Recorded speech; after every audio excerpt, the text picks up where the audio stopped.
Welcome, everybody. It's another Trader Roundup ICT follow through. It's your boy Kitt. How's it going? Man, I am so glad there was a bit of intermission to kind of compose myself. I don't know about you, but I was bawling like a baby listening to that.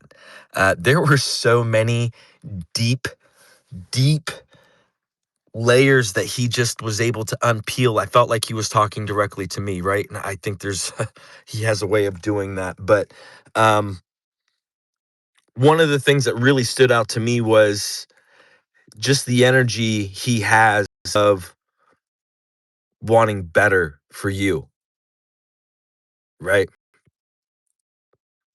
That energy of a father.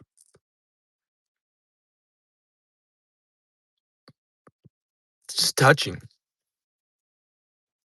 You've ever had one, and then you can miss it too. Someone that genuinely wants you to do better in life than they did. That energy is unmatched in this world. Being a dad, you know what I'm saying. Having a father, you know what I'm saying. And that's an energy that ICT exudes to the community, that he puts out. And as a recipient of that, as someone that feels it, it's just good. It's wholesome. It matters, right? And just that idea, right? The father figure. It was touched upon. And again, to me, it's really, really a big deal, right? Someone that loves you so much that they want you to do better than them. How many people in this world, can you say legitimately have you been exposed to that kind of love, to that kind of care? It's rare, bro. It's really rare. And to be able to talk about it on social media, to be able to like come together as a community, even within the trading space, again, to me, it's like so touching, bro. And I mean, I get to host this, and it's like I have a hard time keeping my shit together because it was so touching to me, everything that the man was talking about that he shared. And just one other point I want to bring up, this idea of a purge, right? Like, I'm a smoker, I cough. Um, ICT said some things young men might not understand, but when you have a health scare, I mean, when you're seeing black spots in your vision, like I felt that. When you have a real health scare, young men, you aren't gonna totally understand a lot of the things ICT was saying. But again, that's why it was like so like powerful. It resonated so much with me as an older gentleman, right? Just within the community. I can really relate and resonate with a lot of what he was saying. But this idea of a fast, he was talking about butter, paleo ketogenic diets. My mother, who has Alzheimer's, um, and dementia, they talk a lot about a paleo ketogenic diet. Paleo ketogenic is high in fat, it's high in protein. It doesn't include processed foods. So if the food was made on a machine, mass produced, then your body is not allowed to consume it. So the message he gave of diet and purging toxins, like I'm almost trembling, I'm shaking. It was just so powerful. It was a beautiful conversation. And I'm really excited to get your thoughts, your takes. My thoughts and takes, again, to the father piece, to me was just really, really, really powerful because it's so true. And if you've been touched by that energy, then again, I mean, I've lost men in my life that used to do that for me, you know? So and then you get the opportunity to do it for someone else, right? Being a dad, it really is a great chapter in a man's life. And let's keep it going. I'm going to quit being a sniveling little bitch. I mean, how about ICT real quick? How about him spelling out Pussy? You guys P-U-S-S-Y. It's like, quit being a pussy. Anyway, I'm just gonna start bringing folks up. I have no clue who you are. I hope the conversation goes well. Thank you for being here. Uh, we are Trader Roundup, ICT follow through. You got my thoughts, 2 cents on it. You got me being a sniveling little, a little, you know what. But what are your thoughts? What are your 2 cents? What was salient with you? What did you hear? What was resonating with you? Who's got a speaker tag? JJ, welcome to Trader Roundup. How's it going, buddy? I'm doing very well, man. How are you? I'm doing fantastic. In Fight Club, you know the rules, I hope. Where are you from? How old are you? Come on. I don't even have to say Man, it, right? yeah, 25, man. I got 2 kids, my Uh, first funded account. All Working right. on a payout, man. Working Love on a it. payout. Good for you, young man. Where are you Thank you, from? man. Thank Where you. are you from, and I'm in, how do you I'm engage in with Chicago. price? I'm in Chicago. I wait for initial liquidity at 7 a.m., wait for initial raid, then use the macros that align with that level. Okay. Are you Latino? Yes, sir. I could tell just by the way you said Chicago. You didn't say Yeah. Chicago. You said Chicago. I live in Chicago, hermano. Lo que pasa Yeah, I've no, heard your. it's not Chicago. It's Chicago, right? So I can just tell by the way you said it.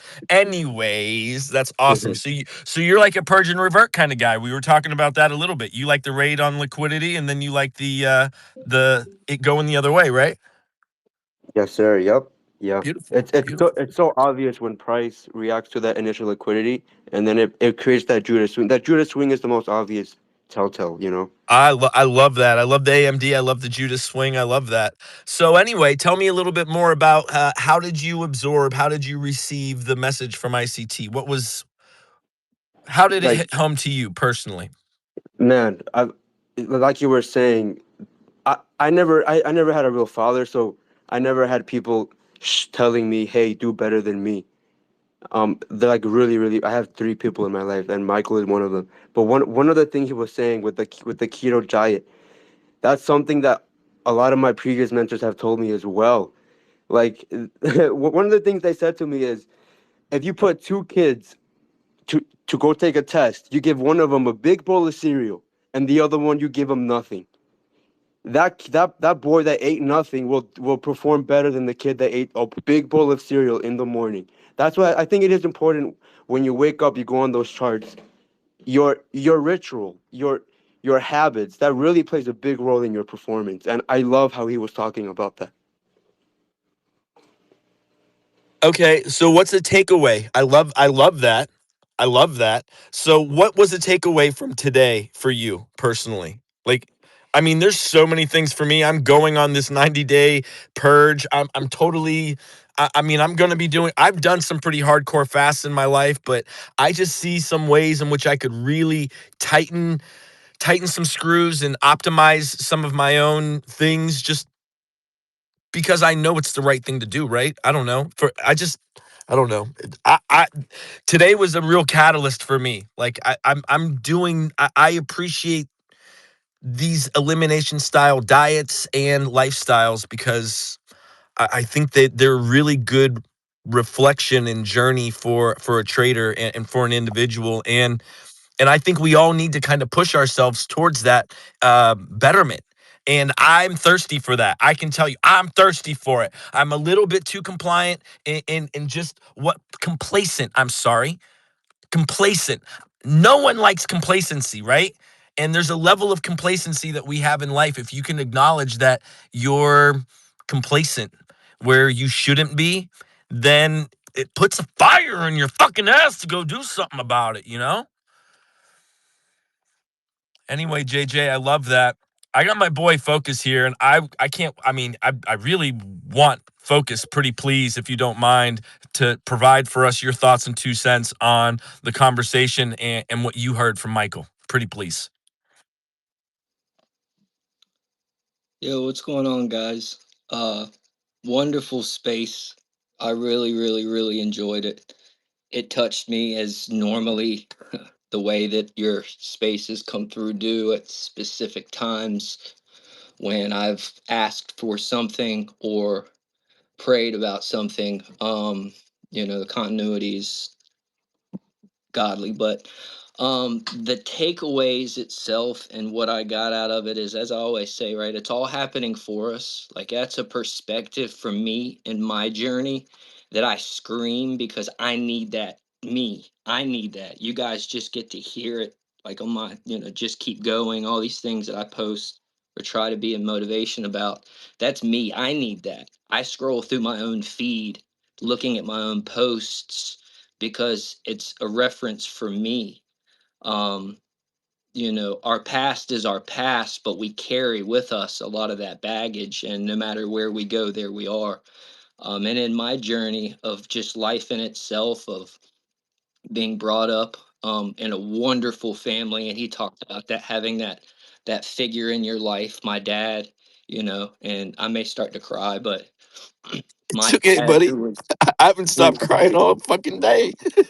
who was that guy who was there, always telling me it is what it is. No matter what I would come to about a problem, we both suffered from addiction. So, like, his alcohol problems and my heroin addiction, like, we had that continuity. Both of us making an agreement together to get sober, and him being able to achieve that, and me still struggling, and him encouraging me, not with ridicule, but with inspiration and with guidance and love. Um, and before he passed, like, he looked at me and was like, I believe in you, you got this. And so a lot of the words that Michael talks, like, they resonate deeper than charts for me, more about the person that I'm becoming. Because, like said, the baggage that we carry, and the stuff that I did in addiction, and the people that I robbed and got over on, and breaking into my grandmother's house to steal her debit card so I could go get this and that. And, like, in the process of me getting sober, I had to come to another man who I would call a sponsor at the time. And I had to list everything that I could remember that I'd ever done that was on my conscience, because I had to clean the slate, and I had to come clean with him and God about all of these things, and then make an amends to say, for the rest of my life, I will do what I can to admit my wrongs immediately and do something about it when I see fit, through the guidance of God and my power and understanding of him. So it's always been about that improvement of who I am, because I carry such of that self-worth, like he talked about, like that low self-worth. Like, that's why I went to drugs in the first place, to try to escape that feeling that I remember was me as a little kid on the school bus getting picked on about my ears because the sun was coming up and you could see them glowing, and I got picked on and I cried. And I felt so just low for years because I felt like I was the oddball out. Like, and so I carry that coming into the charts, like he said. Like, if you don't identify that thing, it'll creep on you, and certain instances will start to happen, and you'll try to use it, as I have with other ways and substances, to try to get out of that pain. And it's just a place, an arena, the charts for me to meet myself, to see where I am, and those KPIs, those performance things, like he talked about. Like, am I able to say, self, I have a plan of action that's based in my studies. Follow this plan based on these things. Can you do that with a workout routine, with a diet, with a trading plan, with your relationship to things? Like, can you do that and be self guided? Like, that to me is like the key to it all. Like, to be, you know, to thy eye be one, to be able to focus, right? To be concentrated on something and to be guided by something that's not the instant gratification, but the construction of what that thing is you see at the end, that you believe in yourself.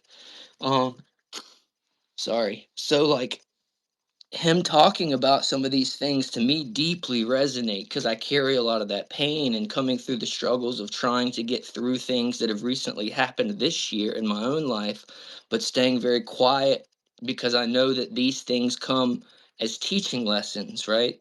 Not to be complained about, but to be perceived upon with discernment, to look upon it like my dad used to tell me, it is what it is, right? Not to judge something because you don't know the good that can come of it, right? Just because immediately it may be uncomfortable, don't identify that pain as something that's bad, because those moments of pressure and heat are what in this world are required to make gemstones, right? So it's necessary for some of these things to mature and to be there. Um, and like this year for me, like him talking about purging and stuff, man, like, you know, losing, well, moving back into my mom's house back here in North Carolina, and then the garage catching on fire, and everything I owned, including everything my dad left me, was burned up in that fire. And it felt like I had been ripped of everything, you know? And this remembrance that I'd made to my dad, and this journey that I've been on now for almost 10 years, and studying ICT for 7, and still be struggling with these things that seem so minuscule, you know, so embarrassing to talk about. Oh, you've been almost a decade, but say you still struggle with that? Why are you not here or there?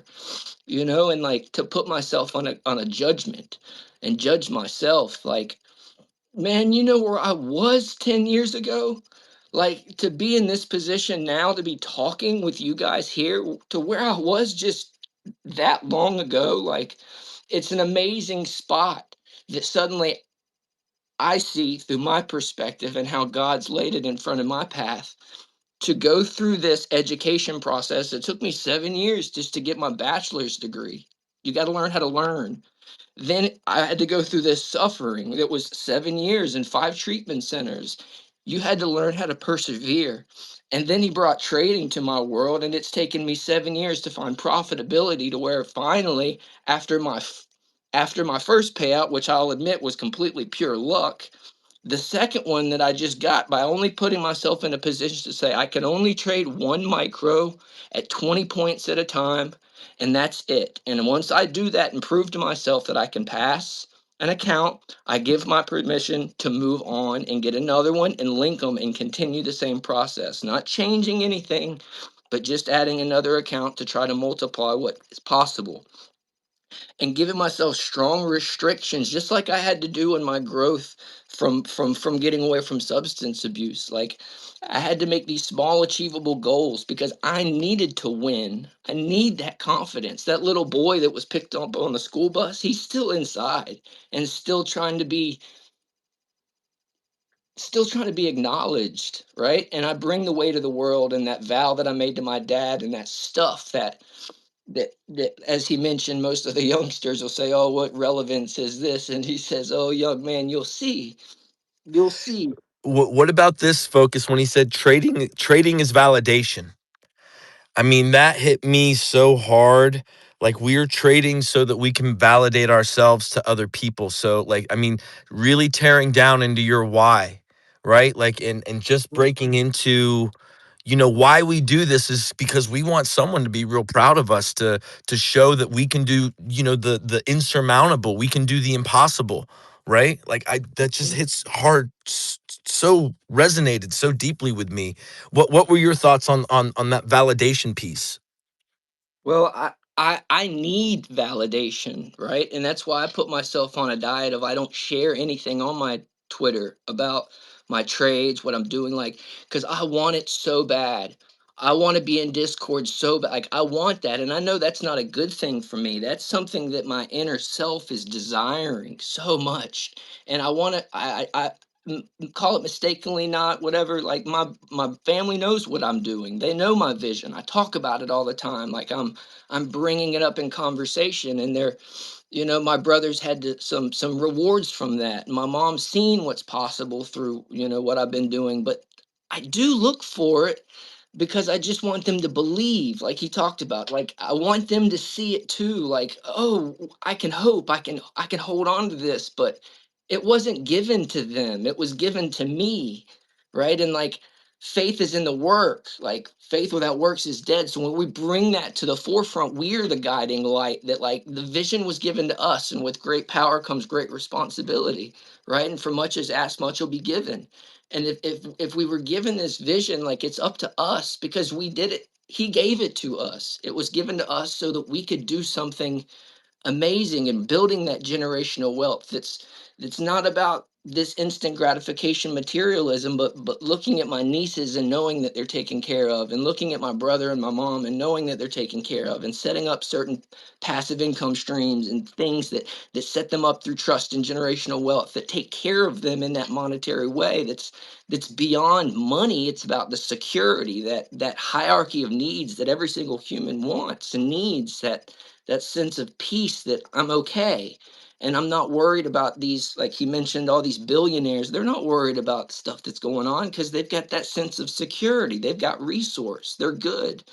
But us, that I say us because I am included in that, but we live in this finite, this minimal amount. It's not possible because it hasn't been possible type of mentality. And we want others to believe it because if they believe it, then yeah, it is possible. And so I try, I bring it back to me. I try to magnetize and almost draw that in, and I have to be very mindful of how I operate because I know I look for that validation because that little boy wants it inside me.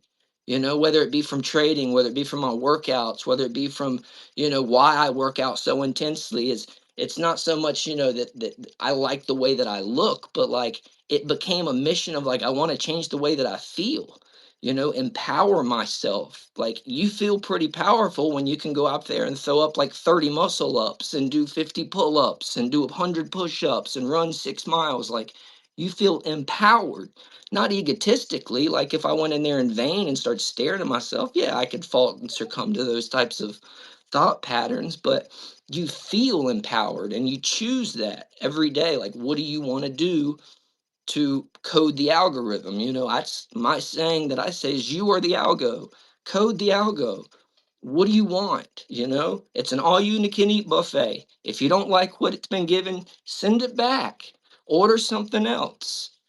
God gave me the opportunity, and I'll speak on this because I had the personal experience of hearing him in that on that beach in South Florida when I was broken, and he said, "Get up, I have more for you to do." And suddenly, from being completely in a detox from heroin to not feeling anything but peace, like there's nothing that anyone can ever tell me that's ever going to take away from that experience because I experienced truth. And so I resonate a lot with a lot of the things he says, regardless of what other people say, because I can resonate with his experience. And I know that the guidance and wisdom that he shares, it's like he's talking to me in the times that I need it. And that in itself is only bringing me back to that moment when he said, "Get up, I have more for you to do." And he puts people in my path like you and like him and like others that have come along that have only been empowering to me and allowing me to stay in that positive path and not fall back to the old ways. Because forgive me, for I know not what I do. And I'll fall into those subconscious programs and those feelings of low self-worth, and I'll self-sabotage, and I'll go in and blow accounts and try to make massive gains. And that in itself is self-destructive because I need confidence. And the only way personally that I found I can build confidence is through consistency. And I relate that back to my workouts. Like I got confident in myself by being consistent in my workouts. Okay. If you want to be confident in your trading, you got to get consistent in your trading. Like same, nothing new under the sun, so to speak. Like if it works, replicate it, just change the arena. And so to me, like that wisdom, I pull so much from when he talks about some of these aspects that are psychological, because I deeply relate to how he got into trading, how he stayed in trading, his path in trading, women, the relationship stuff, dealing with, back issues through car wrecks and motorcycle wrecks. Like all these things that he talks about is from wisdom because he's been through it. And that's the same thing my dad used to do. He goes, "I'm not going to tell you what to do. I'm just going to tell you what happened to me when I did that." And that's kind of like what I get from Michael, is like he's giving me that same type of guidance that my dad used to give me. And I feel like he showed up when dad left. So to me, it's like more than just a trading aspect, because I chose this. Like you're not going to take me away from charts now. Like this is my thing. Yeah. But to have someone that's been there before, truly, genuinely, sincerely saying, "Here's what happened to me when I did this." Like that in itself resonated and was like, cool, I can get down with that because that's what I've been hearing my whole life, you know? And him giving me or him, I feel personally and selfishly speaking directly to me about some of the suggestions that he gives and how to approach certain aspects. Like it's sound logic. He's already proven that to me. I don't care about anyone else. He's proven that to me through what he shows here. So if he's also telling me that through stances that his experiences lie on, like it holds so much weight in my opinion because I already see the evidence of what he shares on the charts as just like, okay, is it or isn't it something I should look at? And that proves to me very, very, very emphatically that it is. So, So I mean, focus.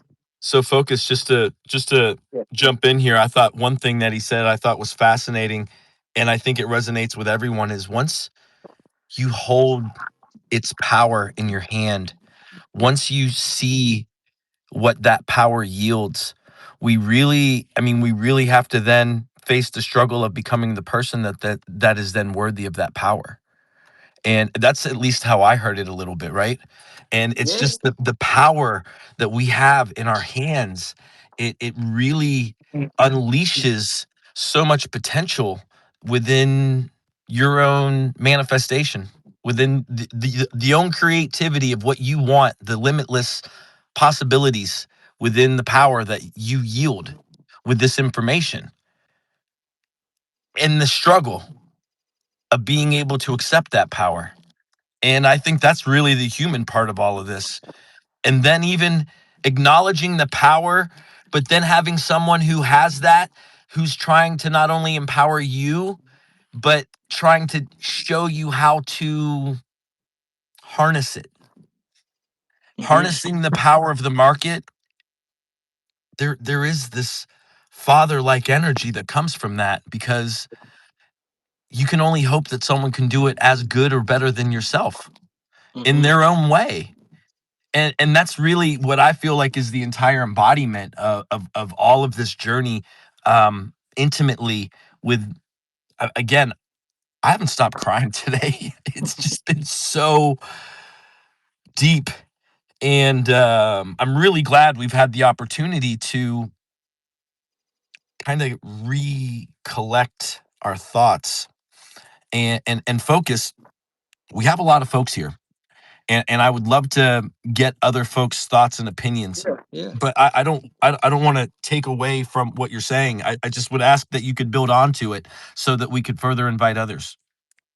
yeah. I mean, I feel like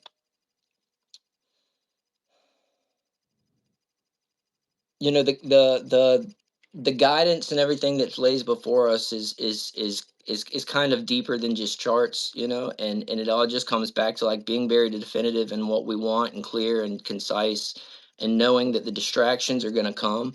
So like as I say, like this, as you clear the distortion, the signal becomes stronger. So like getting very clear in the things that you do want, removing the noise, like the things that are unnecessary that cause you, and being honest with yourself, like what are those things? Like you have to take a daily inventory and look, and because without data we can't trade shit, right? So getting information about yourself is vital to being able to determine like what needs to change, and journaling that and being true, and then following your heart. What is it? Like, I encourage anyone, like if you have something in this world that really inspires you, to go after it, and look to see what that is, because all of this is just a mirroring aspect for us, giving us more of what we want if we truly ask for it and know what that is. But thanks, Kit. That's all I got. I love it. Thank you. Focus. JJ from Chicago. Yes, sir. Did you want to add anything on what Focus said? I'm going to bring in Alfred and Market Oracle and J Trades and a few folks that have their hands up that are interested in participating in the conversation. No, man, you can go ahead and go with them live. Rock on, brother. Rock on. So coming to Alfred shortly. I've got a few hands here. I think some folks excited to speak. Jad Trades, you're up next, brother. Hello, can you guys hear me? Yes, sir. Yes, sir. Yes, sir. To be honest with you, I don't even know where to start because what Focus, like his whole testimony was just heartwarming. You know, it was not. It's not easy to go off of that. Well, Jad, do me a favor. You know So, how to start the conversation, right? oh yes, of course. Well, hello All right, everyone. please. Hi Kit, and I'm very very glad I get the opportunity to speak to everyone here. I've had once the opportunity to speak. I don't know if you remember me. It was around I think 2 years ago or something. But Yeah, um, different profile picture. Naturally, I remember you. My photographic memory. Naturally, yeah, Jad. You have a different profile picture and probably a different name than you did 2 years ago. But naturally, I remember you with the voice. Of course. yeah, yeah. Where do I start? So I'll start with Well, what. how long? Where are you from? How old are you? How long have you been trading? And how do you engage with price? That's a very Hello. Yeah. quick summation of yourself. Pretty please. Yeah. All right. So I actually cut off, so I didn't hear you because someone called me. Can you just say that No question one more problem, time? brother. No problem. Yes. How long have you been trading? How old are you? Where are you from? And how do you engage with price? Okay. I'm 23 years old. I've been trading for 4 years and a bit now, and I engage with price obviously with only ICT. But now, before I start with that, I would like to say that so we came from Syria. The war in Syria was we migrated from Canada from Syria to Canada around 12 years ago. It was really bad. We started from zero. It was really hard times, but I was me. It's a different situation where my dad, when we came to Canada, kind of broke the curse of poverty and started a clinic. We're not like too good, but we're comfortable. You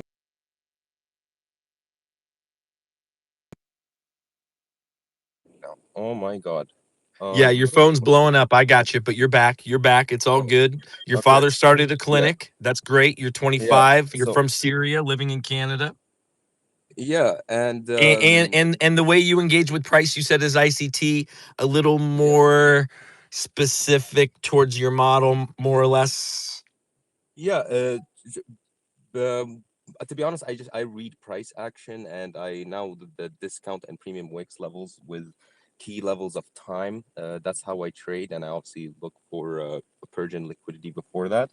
Okay. I wanted to speak about something that it's funny how everyone who I don't usually speak in front of that many people, so it's a bit I'm a bit nervous, so I'm sorry for that. No But problem. You did it's listen to it's the ICT space, right? yes. All right, It's good. funny Right. how with when it comes to ICT, it's always linked with the Lord. Like a lot of people speak about the Lord, and it's so true. And what ICT created is something so crazy because everyone who I talk to, it's like it seems like we're all linked, and the way we look at these concepts and the way we look at ICT is so powerful, and I've never seen that anywhere, and let alone trading with any other community. It just feels divine, and this knowledge seems to not work until God breaks you down. You know, like it just it doesn't like the more I like that you take. break, I like that take. I like that. yeah, The way God the breaks you more down, you, or the way you break yourself down to be more yeah, yeah, godly, right? exactly. To Like be a better I feel person. like exactly, and ICT has mentioned that this information came from God, and to me, it was hard to believe. I'm like, how can God talk to you and tell you, here's a fair value gap, here's this, here's that? It's like to me, it's crazy. Like, what are you saying? Like, you know, what does God have to do anything? But at the same time, it's like there's no other options, either that or he created the markets because what he's showing is absolutely insane. But could you be His so in touch with your own tuition, with being your within your spirit and your own heart and your own tuition, and can you be so in touch with purging these toxins? It was such a great conversation today because we live in an over chemicalized world. You're constantly being bombarded in the air, in the water, in the food that you breathe with chemicals. Those chemicals have a negative effect on your body. And as younger folks, we often don't realize that, right? So these are mindless consumptions of poisons that then have some type of effect. And too many folks don't realize, or they aren't as conscientious of the inputs. And he was referencing not only your diet, but then also your thoughts, right? And the people that you bring into your yeah, sphere. So yeah, he's a talked hundred about percent. family, and yeah, give me a little bit more there, Jad. What are your thoughts there? All right. So when it first, because he talked about drug abuse, like I was addicted to weed for 2 years. I stopped that because it was just mentally breaking me down. If when it comes to Congratulations, fasting, kudos. thank you, thank you. It's been like 2 years. For fasting, he talked about fasting. I did a couple 4-day fasts, and to me, it was just to clear my body, clear my mind, and honestly, just to because I know that fasting is a way to break curses, and I would tell God like, please, I'm gonna fast for you. Just build me again, and that's all I would say. Just build me again. I don't know what I need. You know what I need. Build me again. So I would fast. I started working out every day in the morning. I don't eat lots of sugars. When it comes to fruits, I do, but maybe on the weekend I have like a chocolate bar or something. That's about it because I truly Right. whatever you put into your body is the outcome of your physical world. Like I truly believe that. So why would you put stuff that harm you? And I'm starting to understand that more and more and more. And you don't need, like, I feel like this whole thing about I think the industry pushes like more protein, more meals, eat, and I feel like that's just a whole money making thing. Like I Well, don't yeah, believe that's the money marketing makes that much towards better. that's the bottom line towards whatever machine is making the calories that you're then consuming, right? A And hundred too many percent, people are consuming food and calories that are made on a machine that are mass produced. And a the folks that are making those um, units are analyzing it with a cost per unit standpoint, not within how it's affecting your body. And the fact that we consume so much of these things that are quite honestly poison, they then have these negative effects on our emotion, on our emotional body, on our physical body, and then our thoughts then really impact, and we can kind of, I think, fall into this frequency, right? I think that's kind of what we were talking about, or I heard at least anyway from Michael today as well, right? Like yeah, we're constantly bombarded with these negative frequencies all around us, and we have to find ways to shield ourselves, and that a hundred, shield is extremely difficult, right? Because we're constantly bombarded with negativity, sometimes by the people we love the most. 100%. And that, like, that's those psychology talks that Michael always talk about. Like, they're so important because the like I've put in the I remember like my first 2 years, for example, it was all about charts, and I studied like it was like 8 hours a day, right? And hundreds of no thousands maybe of notes, pictures, all that. And then on my third year, it just wasn't working. And until now, like I'm not gonna say, oh, I'm consistently profitable all the time because I'm still figuring it out. I've gotten better, but that's about it. I remember on my third year, so I got all this knowledge, and now I have more knowledge, obviously, but I got all this knowledge, and I'm like, why is it not working? And then I changed my goal. My goal was not to make money anymore, and it's to make God proud. And then on my fourth year is when I decided, okay, well, now I'm better with God. Now I'm making him proud, but it's still not working. What is it? And I realized I don't have money myself. My parents have a bit of money, sure, but they've never made me feel like I'm safe because they come from a third world country, and he's always like, my money's my money, go make your own money. And so, which is not bad. I know he means it in the right way. Right. um Right. so on my fourth year, I was like, okay, I need to make money. And I started, to be honest, I put trading a bit on the side because I'm like, I need to have my mind clear because not every time I lose, I start freaking out. Not every time I blow an account, I start freaking out. I just wasn't in a mental state. And one thing that was hard with that is that once I remember ICT, and I know he didn't mean it in that. Can you guys still hear me? Yeah, bro, we can hear you. Go Okay. ahead. I remember once ICT said something like, one day the markets will be taken away from us and all that. And that ate at me, bro. That ate at me. Like I stopped trading, right? I stopped everything because, and I know he didn't mean it that way. He did not mean it that way. But now, a year later, he said, I think year and a half ago, a year later, I'm like trying to tell myself, I think if the markets are going to be taken away from us, I don't think the markets are now our problem. There's going to be much bigger problems than that. So, like, why are you thinking that way? Take it slow, hope for the best, positive thinking, manifest good things, and that's all you can do, right? At the end of the day, you can't control everything, and yeah, it's like just building that self. I feel like self is so important with trading, and especially with this type of knowledge, because I really feel like this knowledge is divine. I love that. And I love that take. I honestly think the more we listen to our own intuition, and the cleaner we can come, the more we can cleanse ourselves, then I think that's a really good take. So Jad Yeah. Trades, couple folks with their hands up here. Landlord PKMNTR, Pac-Man Trailville. I don't know. You guys want to jump in? Hey Go Kit, how you ahead. Thank you, doing? guys. Pretty good, bro. Pretty good. Stay here, Jad. It's all good. Jump in here, landlord. Uh, I've really got to say, what you said about frequency is really important. Like, number one, what are you eating? Are you eating McDonald's? Are you eating all of this rubbish food? Because I guarantee you, all of this negative energy and low vibrational rubbish food is going to impact your trading in one way or another. Yeah, it sure is. So, landlord, how old are you? I know you've been on before, What's but called? reintroduce yourself, pretty please. Hello. How's everyone doing? We're My doing good. my name is Jake, and I've been trading for 3-4 years now. Do you want me to go into my strategy, or I shall I? just touch on it. I mean, we're all a room of traders. I mean, just Yeah, touch yeah, on it. yeah. So all I'm doing is I'm just looking at the order flow. I'm seeing where uh, the daily and 4 hour and weekly order blocks and corresponding fair value gaps are pointing towards. I'm seeing, are we heading away from one of these PD rays? Are we Okay. going towards them on a retracement to possibly reverse uh, or continue in the given order block fair value gap direction? And then all I'm doing is I'm just waiting for the right time. So I wait until 9:30 before I Okay. start really looking at everything. Okay. Okay. We got to move a little faster here. Okay. Got a lot of folks here. Okay. Okay. Uh, I also wanted to say to the first guy that was speaking. Uh, it was really touching what you were saying, and I've also resonated with what you were saying.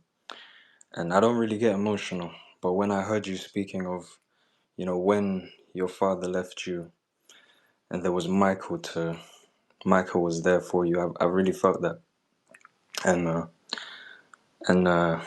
God bless you, brother. I pray for you because what you said really touched me as well. And I actually have a question. I don't know if ICT is gonna jump in, but I have a really I've been dying to ask this question for like a really, We'll go ahead and ask it, mate, yeah. and maybe we'll get a comment. And who knows? Yeah. So my question was in a video, I believe it was called algorithmic price delivery continuum or something like that.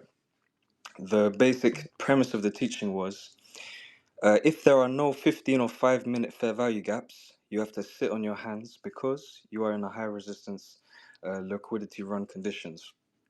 And so if you don't see them forming, you sit on your hands because there's nothing for you to do. You're in high resistance.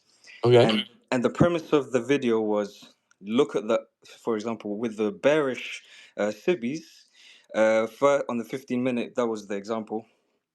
First look at the upper half and then look at the lower half. So that if the upper half has had price deliver on the downside and the upside, is well balanced, then that would be the balanced price range within the SIBI in the upper half, and then the lower half would be the imbalanced price range if it hasn't had that back and forth delivery.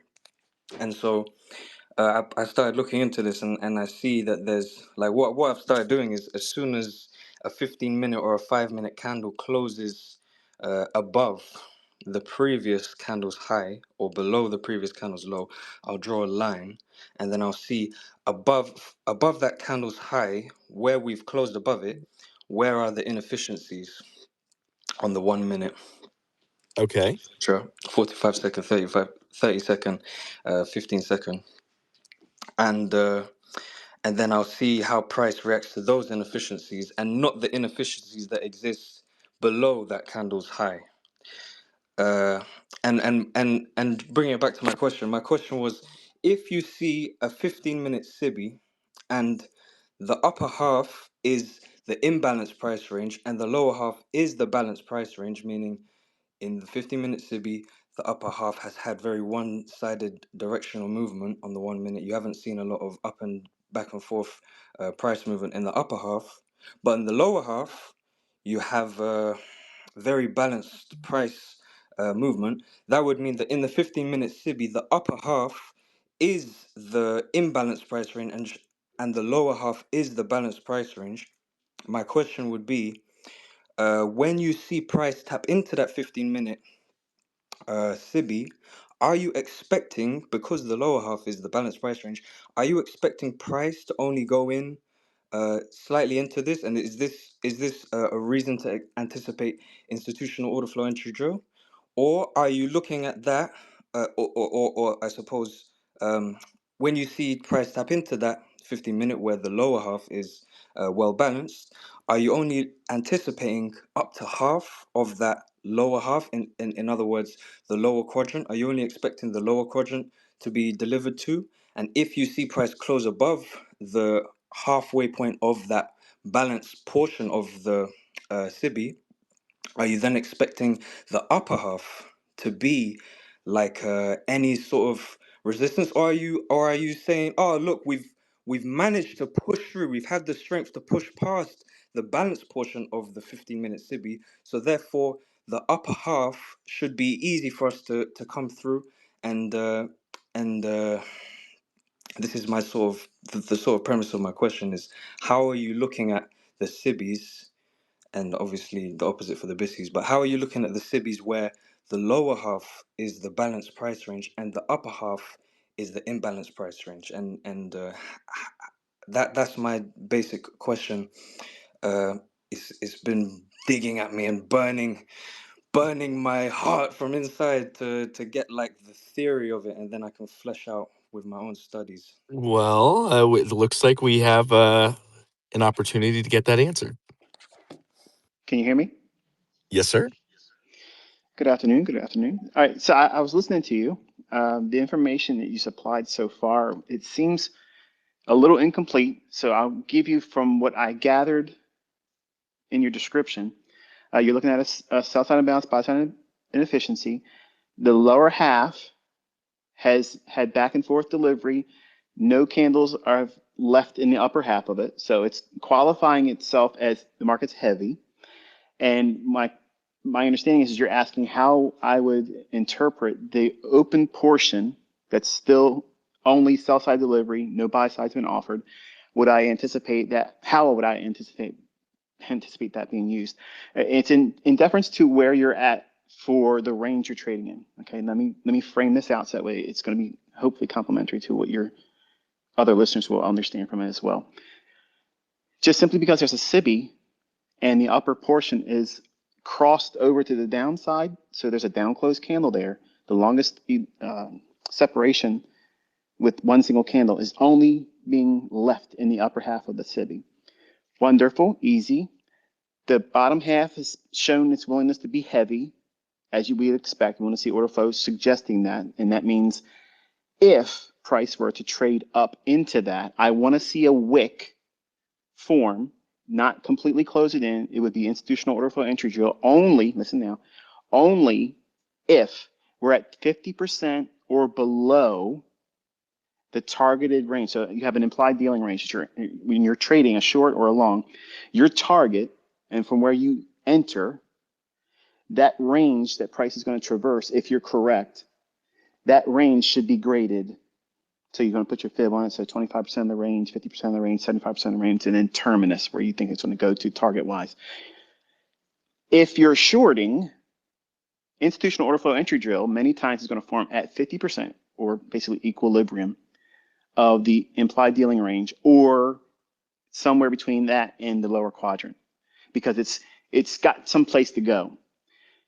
A full return back up in that exposed area can occur in the early portion or upper quadrant to just above equilibrium of the implied dealing range that's bearish that you're trying to be part of if you're getting short. If it's above the initial upper quadrant, I want to see that stay completely open have no portion closed in at all, and that would be a breakaway gap. Does that answer your question? So just to be clear that we're on the same page. So we have a SIBI on the 15 minute. The lower half has had back and forth, up and down price action in it, and the upper half is a very one directional. There's no back and forth price action. If we see that and we're correct and on the direction, yada yada yada, if price returns above that 50% point or the consequent encroachment of that 15-minute SIBI, we only want to see a wick go up into it. And if we see a body laid up into that, are you saying that would invalidate the assumption of the trade?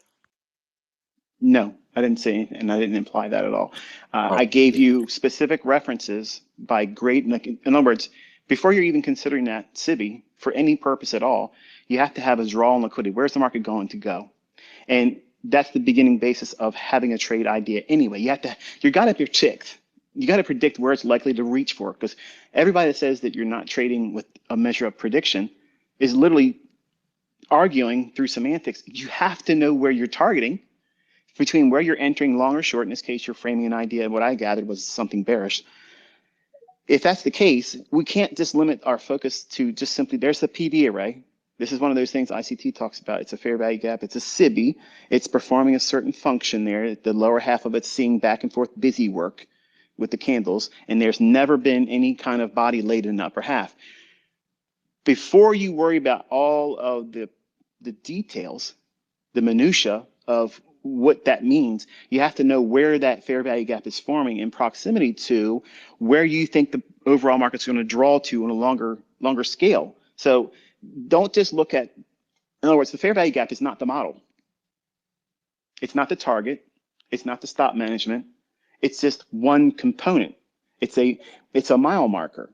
So if you're bearish, if you're in the upper quadrant of where you think price is ultimately going to go to, I gave you very specific rule-based ideas to frame out the usefulness of such a SIBI.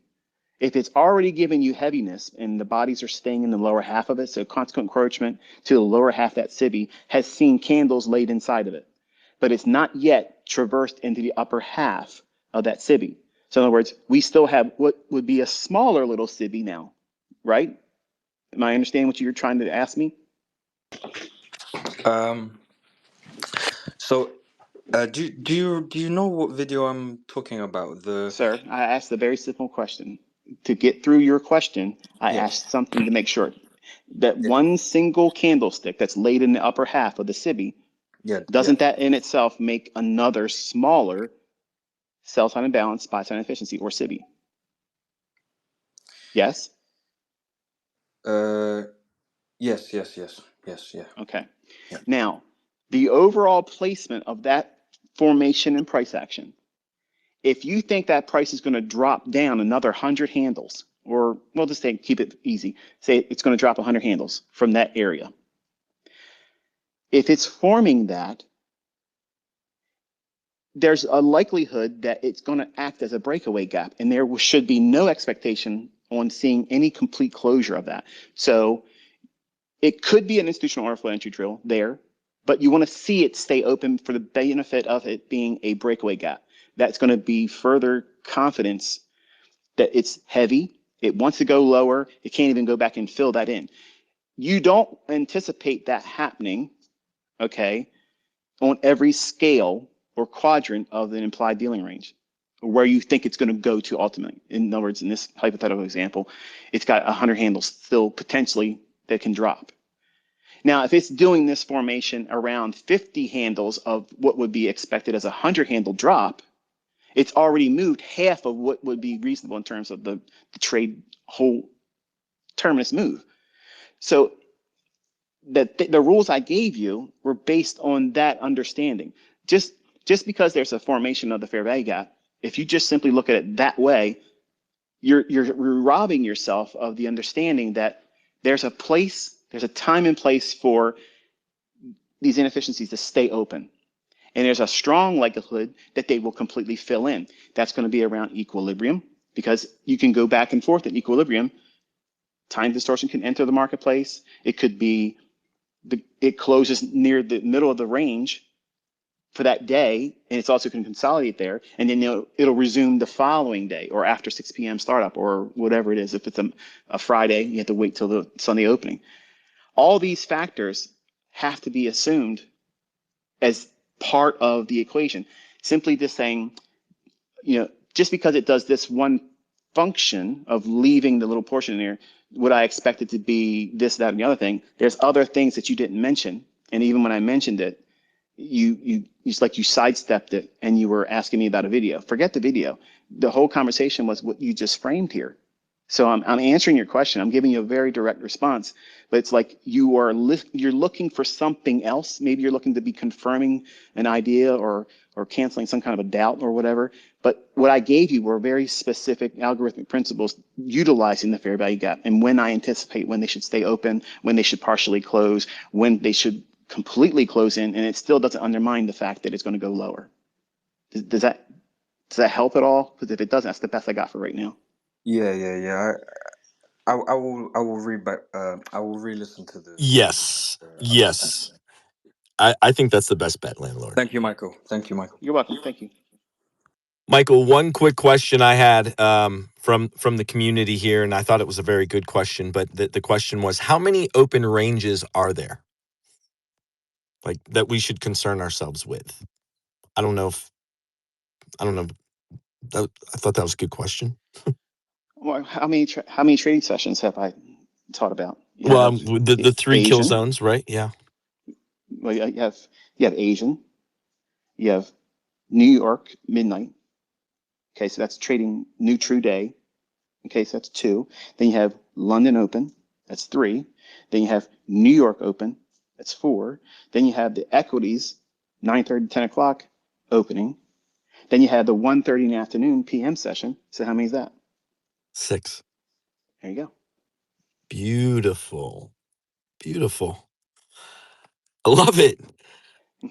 I think that was a good Just question for what it's worth. yeah, Someone asked that yeah. question. It's The follow-up question to that, and this is coming from one of your charters again. Just I'm perusing through some of these questions, but the question was: are there specific high time frame open ranges that one might concern themselves with? I mean, you mentioned the 2 o'clock one. I personally thought of that as kind of a harmonic kind of high time frame range myself, but how many high could time you say frame that again?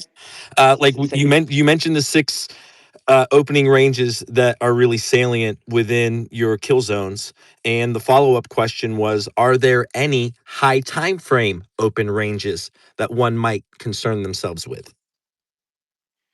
Not specifically like we're delving into it with the intraday perspective of it. I think this, if anything outside of intraday, you're gonna have to go to new day opening gap, new week opening gap, and just use the premise that those supply, and that's ample. If you're discovering, if the person's asking that and they're discovering things on their own, that's wonderful.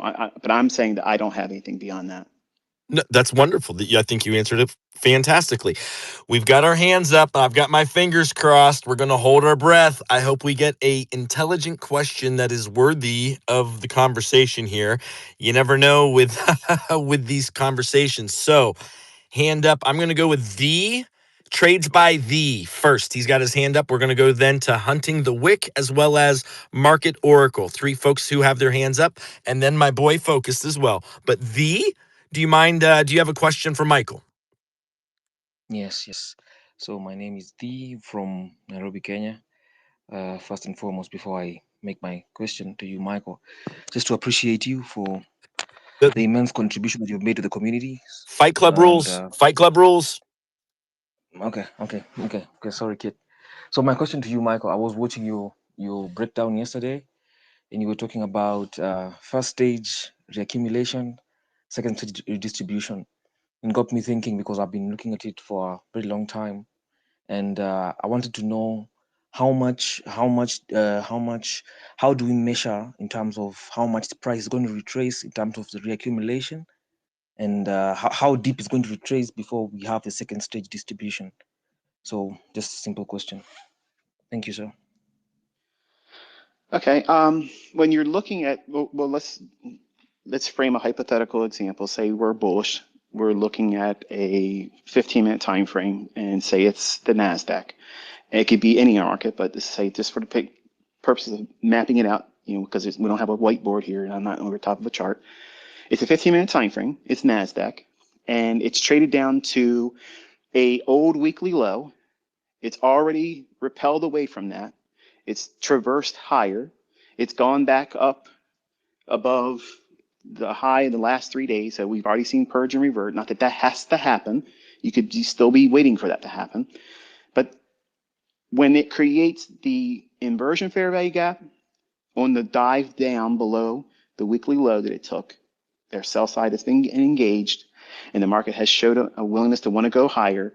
If the gap, in this case, it would be a SIBI, forms on the leg down before the stop hunt below the weekly low, once that forms, if price goes back above that, you want to see that always act as an inversion fair value gap.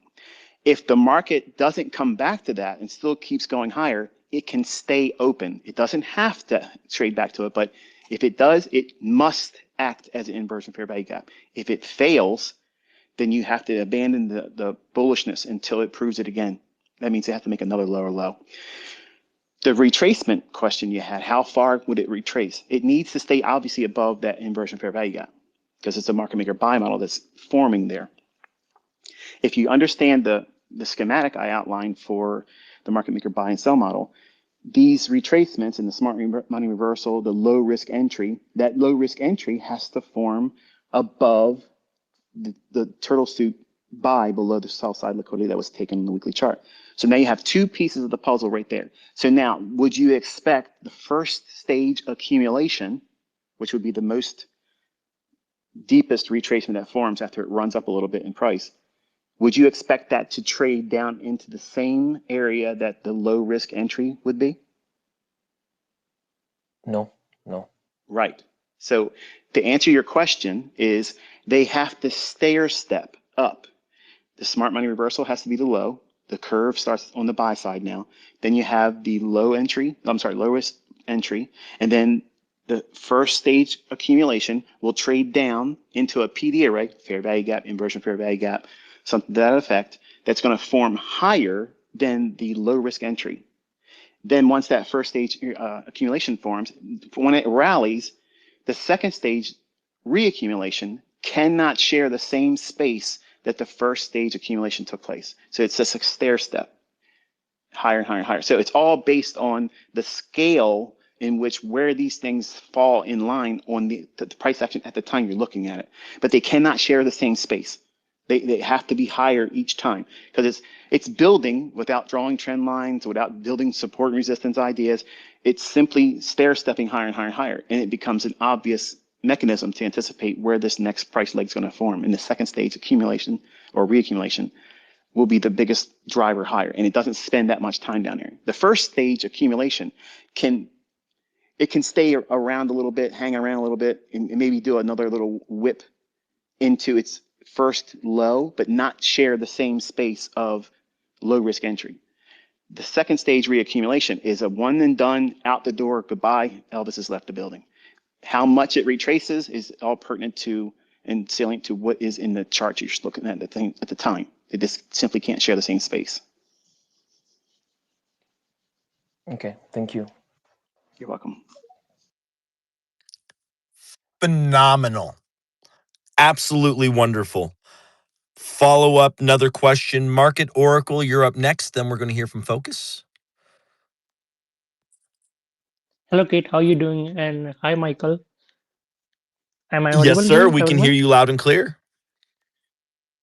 Thank you, Kate, for confirming. First of all, I would like to congratulate and relieve myself of this, like the thing ICT shared that he is doing better on the health basis.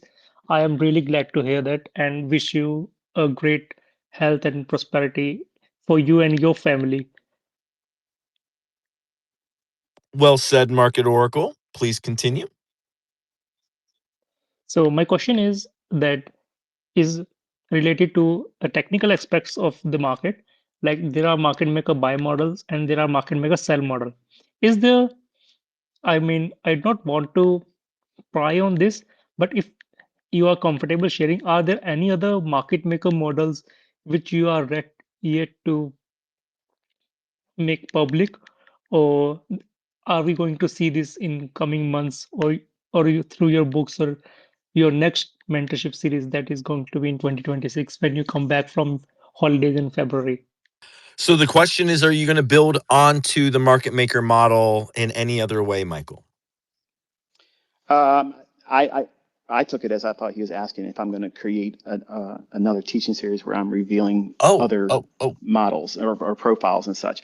I don't anticipate doing that because, in my opinion, I wish I wouldn't have revealed as many. Not because I'm trying to be selfish, but I think I gave too much too quick, and people being who we are as in human nature, it's just we don't give it enough time to gel, to acclimate ourselves to it. I think the daily profiles, the weekly profiles, and the market maker profile buy and sell are ample. I don't. I do have other profiles, and some of them can be viewed, and I would readily admit they are very complex. And they're very specific around conditions, and they're not as useful as a universal. That's why I taught in the private mentorship the the universal nature of trading with these market maker buy and sell models. That you just can pick whatever part you see forming next. Once you understand what they are and how they form in price action, if you can work through the time frames, top down, bottom up, whether way you want to go about it, if you can recognize where it's going to draw to, where are you at based on what price is done with the market maker buy or sell model, and then plug in play. There you go. This is what it's going to do. It's going to create a low risk entry because it's already done a run on liquidity.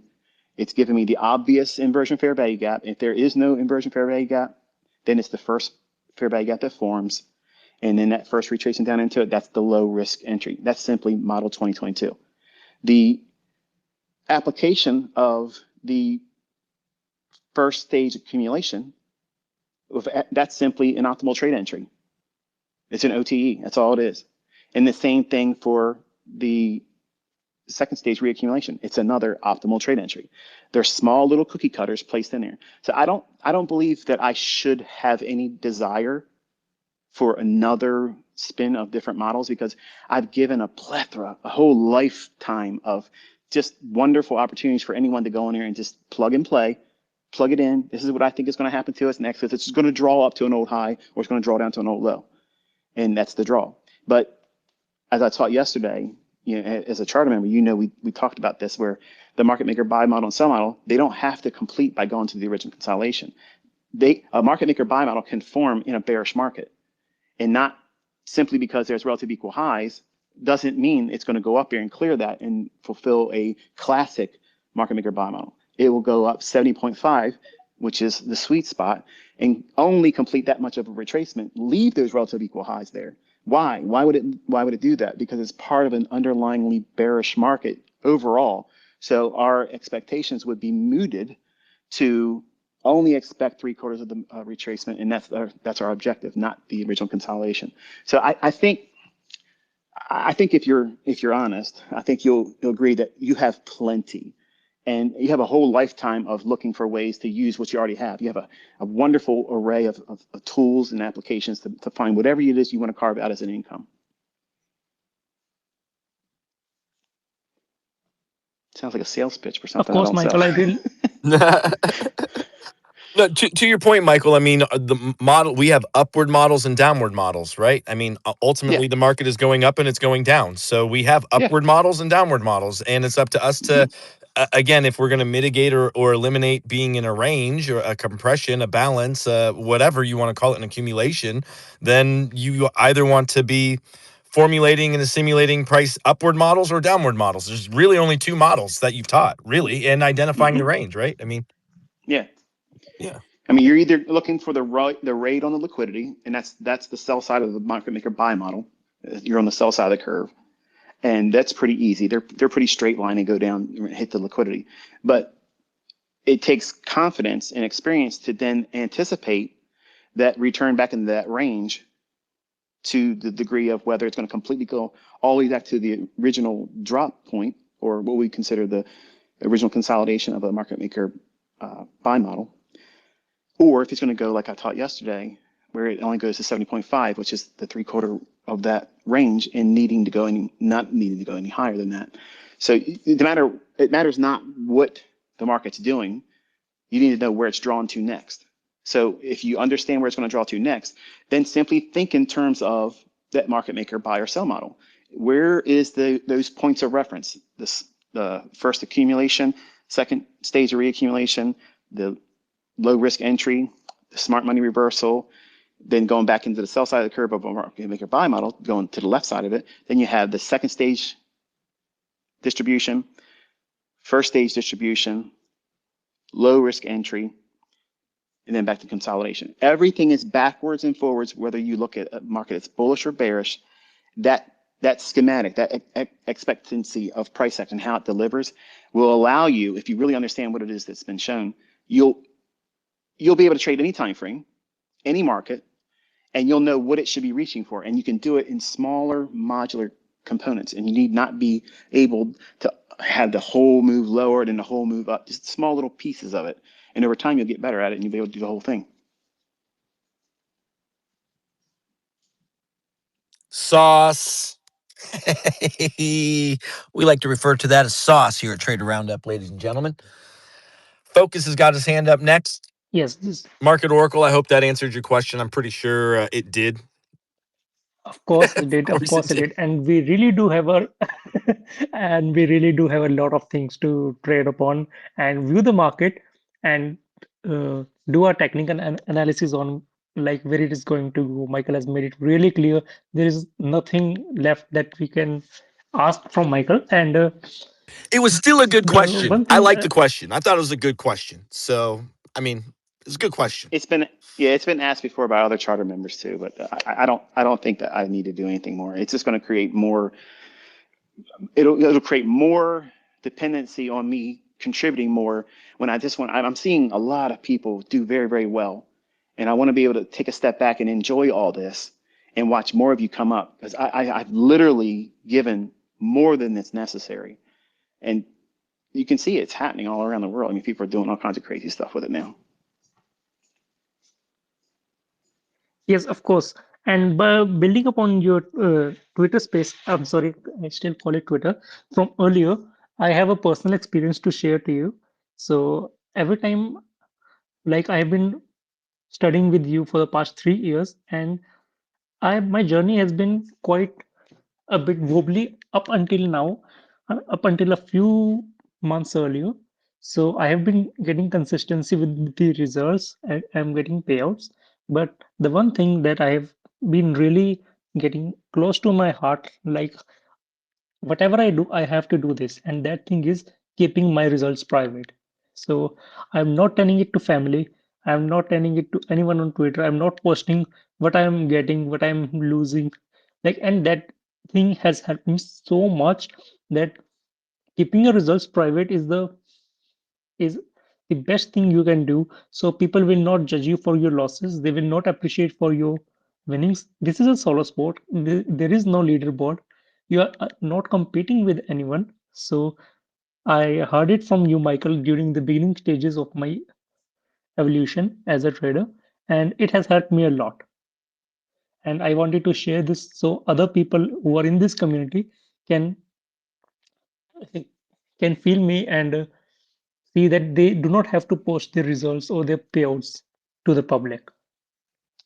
Yeah, that's what I was kind of when I tuned in. I was kind of hoping that I would have inspired individuals to tell the rest of the community that if they're comfortable doing. And it's not something that you should feel obligated to do, but the ones that are very open and transparent, I wanted to hear them like you're doing here.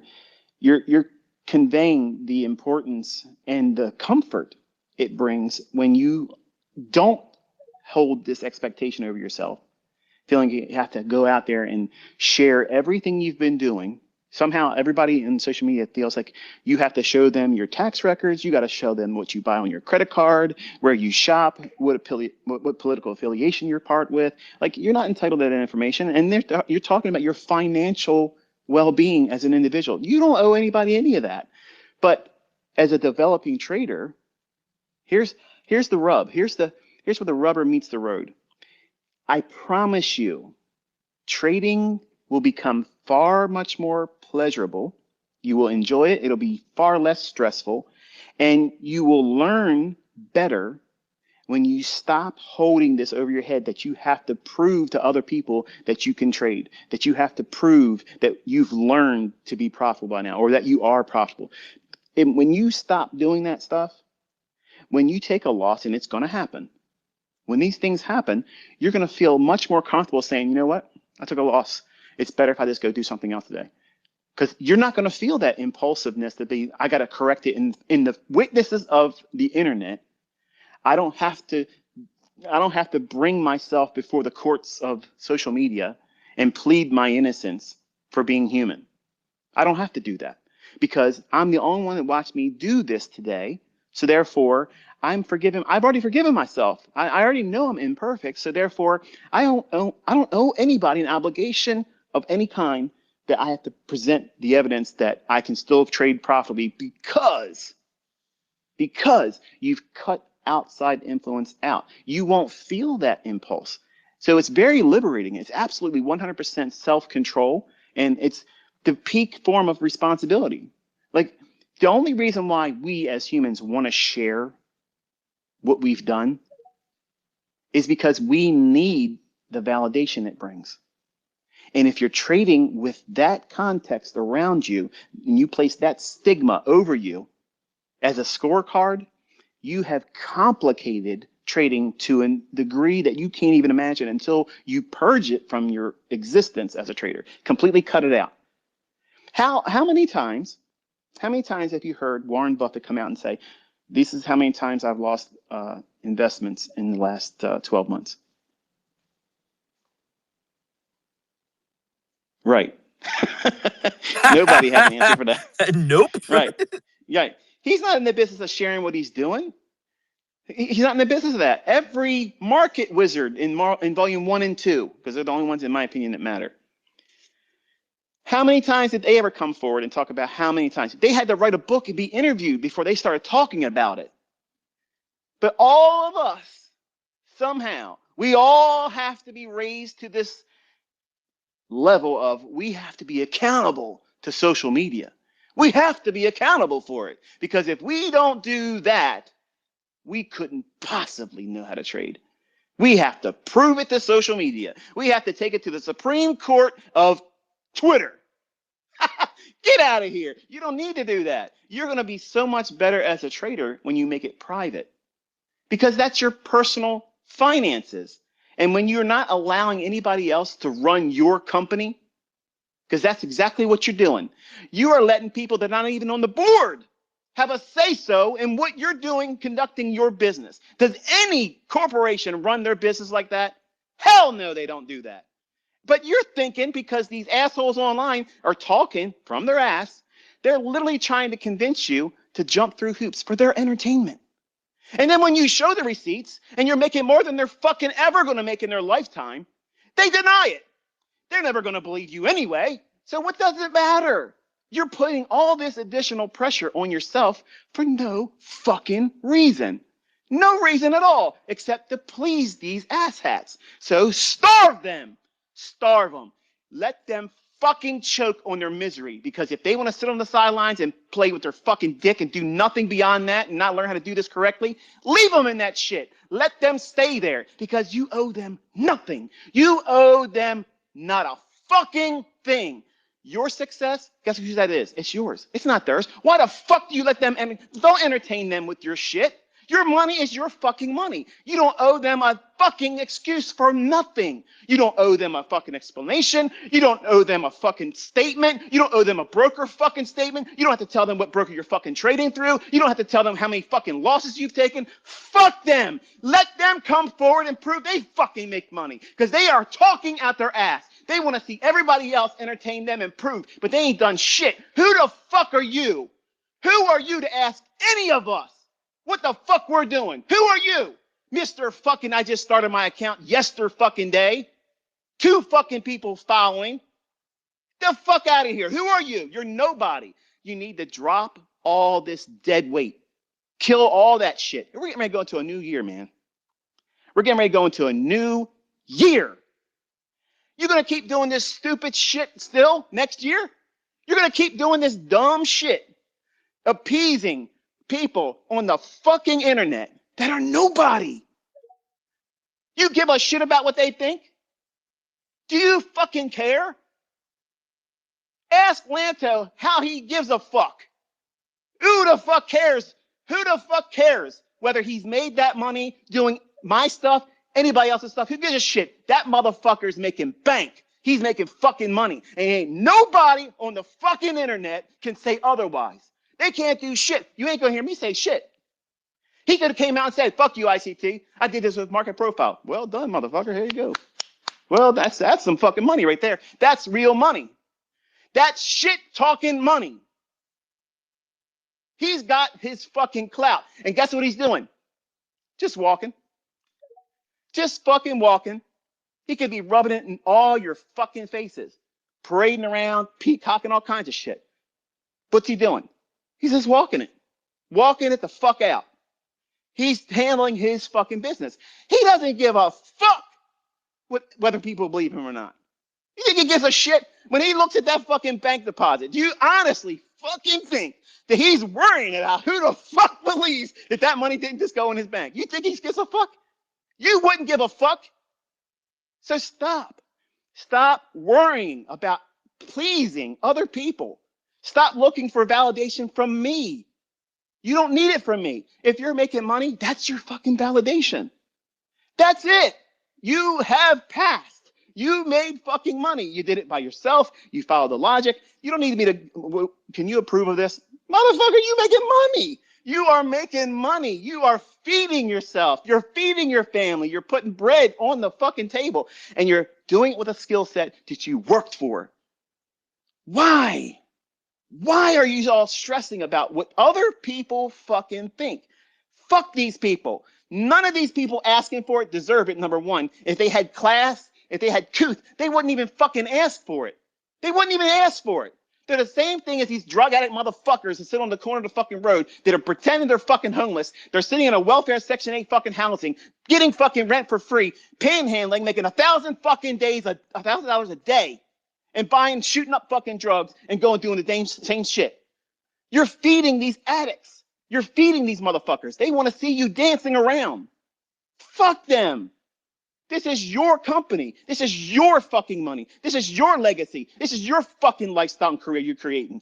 You're not out here trying to, when you started trading, when you started to learn how to trade, you didn't say this is part of the reason why I'm doing it. I want to tickle the fucking ass of everybody on X. They're all going to fucking love me. Man, it's going to be a great circle jerk. Fuck this bullshit. I can't do nothing but please everybody else. I don't care how much money I make. I want everybody to love me because I can bring receipts. I make this much money and this is how many times I lost and tell me how well I did.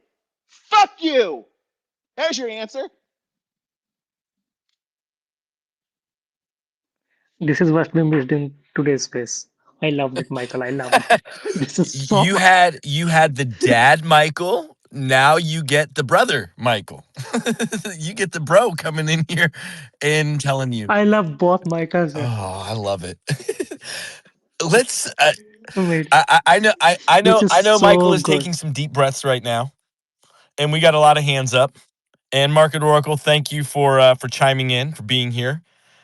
We got. I mean, I want to hear from Mauricio, but we got Focus with his hands up. We got Alfred with his hands up. We got Hunting the Wick with his hands up, and it's pretty much a mic drop moment.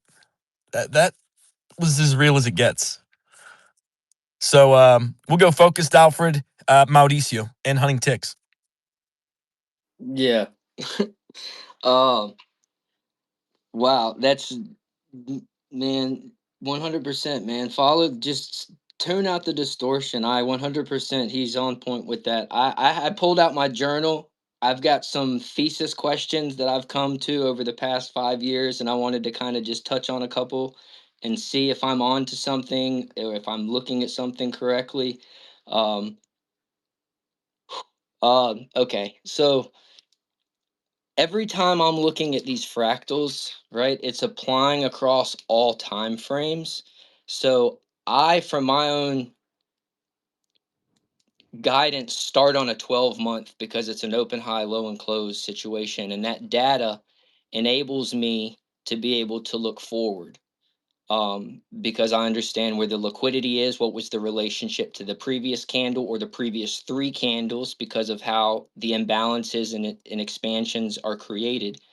So I'm always looking through that lens fractally, and I break it down. And I'm constantly seeing these AMD cycles across these, like a 5-year time to a 1 year, and then how I can gauge the manipulation to be able to decipher how far the expansion will occur. And I resorted over to, like, if you pull an arrow back, determines how far it can fly based on its trajectory. So kind of adding that with these cycles, and everything is an MMXM cycle, like everything, right? When, like you were talking about, since I'm always looking at these specific fractals, right? That high that purges liquidity or maybe takes previous year's high, when the imbalance is created after that first displacement, the first fair value gap that appears after the change in the state of delivery, that can be utilized as the inversion because job's done. And now fractally will start rolling over, whether you're applying that on like a 1 hour soup situation or a weekly soup situation or daily, like whatever the fractal may be. So and you constantly are using this phrase of stair stepping. And I have some questions, so I'm just kind of trying to lay some groundwork. So when I'm looking across these fractals, for instance, like on a yearly time frame, and like how this previous year was going to expand, taking the low of the previous year on a monthly, there was an order block at 50%, and that was in April. So then we're coming out of first quarter, right? And like as we had talked about in our first conversation, like that was that week of the accumulation, which was an inside bar. So I'm always seeing this run on liquidity and then an inside bar. I'm like, that's interesting. Whether I'm looking at it on a 30-second time frame or I'm looking at it on a monthly time frame, I'm seeing that same fractal delivery holding true. And a daily inside bar is always for me very powerful because that's accumulation, and expansion comes after that. So I'm seeing these fractals develop and can anticipate based off of the building of that fractal from the 12-month to the 6-month to see, okay, what's this quarter likely to do into the months. And each month I'm grading, looking at what is the low of the previous month, the high, and the 25 and 50%. And I'll notice those levels continuously get used in the upcoming month because it's the value, right? Anything above that is expensive. Previous month's 50% is kind of like an EQ, which is a profile of where that seek and destroy happens, right? The accumulation of those orders, I call it the razzle dazzle, and then run one side, change in the state of delivery. Now buy side of the curve is engaged, and you can start utilizing that entry fractal model of that first imbalance. Or if it's a breaker, like you say, if you don't utilize that inversion, wait for the breaker, then you can utilize the breaker, or you start using the imbalances as they're occurring in that buy side of the curve because you're using the order blocks and the imbalances now to run for that new liquidity. The stair stepping as it's moving from those fractal deliveries, and I've been noticing it based off of time, first off, right? So I'm looking across the horizon like I would on an hour, knowing that at the end of the hour, there's the macro, right? So if I'm looking at that across the same fractal delivery that I'm applying to like a monthly, I'm seeing like a monthly macro or a time or a date when the spooling, or as we say in the macro, is a set of instructions that are to occur, which is it should run for liquidity or it should run for inefficiency.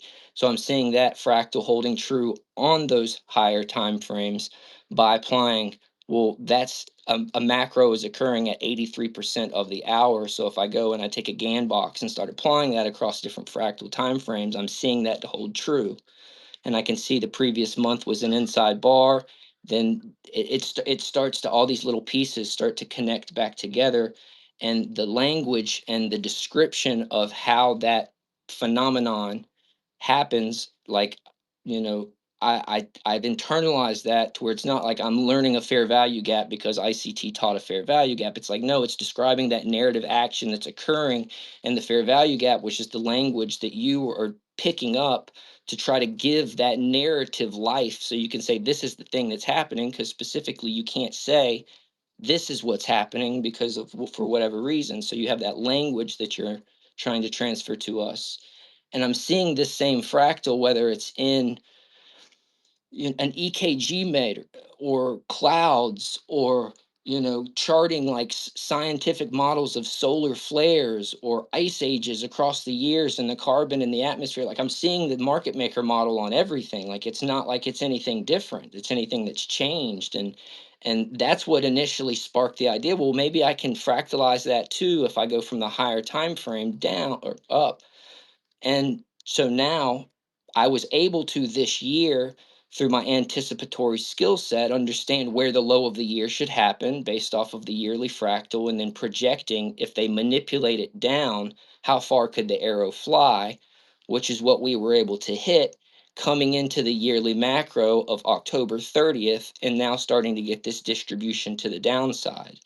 So, like, am I on to something, or am I stretching something and beating the candles into making them, as you say, submit to my what I'm seeing? Well, I can't state emphatically that I was able to follow everything you said.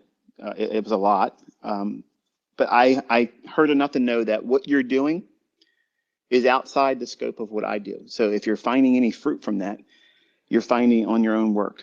So, if you have discoveries and it holds up over time, you might have something that's entirely isolated from me, because it doesn't sound like anything that I apply personally.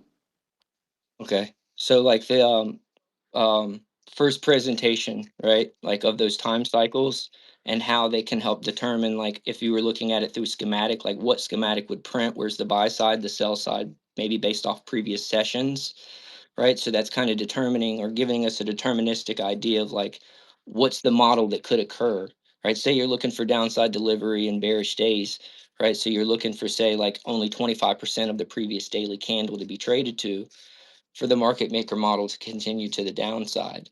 Um, right. So like whenever I'm in the first presentation type of idea and stripping it from that time model, like you were giving us those opening range times, and then looking at it through like a monthly perspective or the weekly perspective, the first imbalance that's created on the week.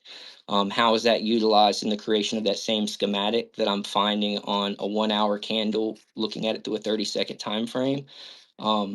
And seeing those same relationships that kind of still hold true because of the market dynamics and the creation of those impulses, and then the breaking of structure that then creates all the different PD arrays that we can start to utilize, and how price stair steps from like the big figure down to the 20s and the 80s, down to the low at the other big figure, to then start to get the market maker buy side of the curve that starts to occur, and then how those certain type of soups, low risk buy, and then I call the lazy interbank trader. But that last movement before it starts to get above premium of that implied dealing range, uses that stair step, and with time, like they both align. So like just taking that same idea and transitioning it over, because you said it one time and I kind of ran with it. There's nothing new under the sun, that these fractals continuously repeat. So if I could see it on the 1 hour, because that's what I took as a personal mission. If you trade the 4 hour and the 1 hour as a daily chart, a whole new world opens up to you.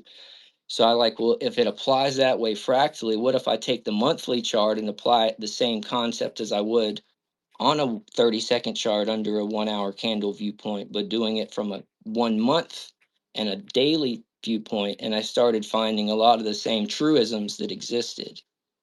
Yeah, now we're talking my Okay. stuff. But when you started talking about GAN and putting a GAN box or Oh, something like that, oh, that we just left the conversation. I don't know what you're talking about. no, I'm sir. not trying Just to be funny or anything. That's just simply when other people's work gets placed into my stuff, I'm not going to be able to speak as purely as possible with my sure, own work, because I don't want to defend things I already shunned myself, sure. and and I don't know what work you're doing either. So I don't want to try to sound like I'm invalidating your discoveries, because you could very well be discovering something that's new, fresh, and who knows? Who knows that it may be equivalent or even better than my stuff. I can't say or argue that case, because I'm in a position of ignorance. I don't know what you're doing.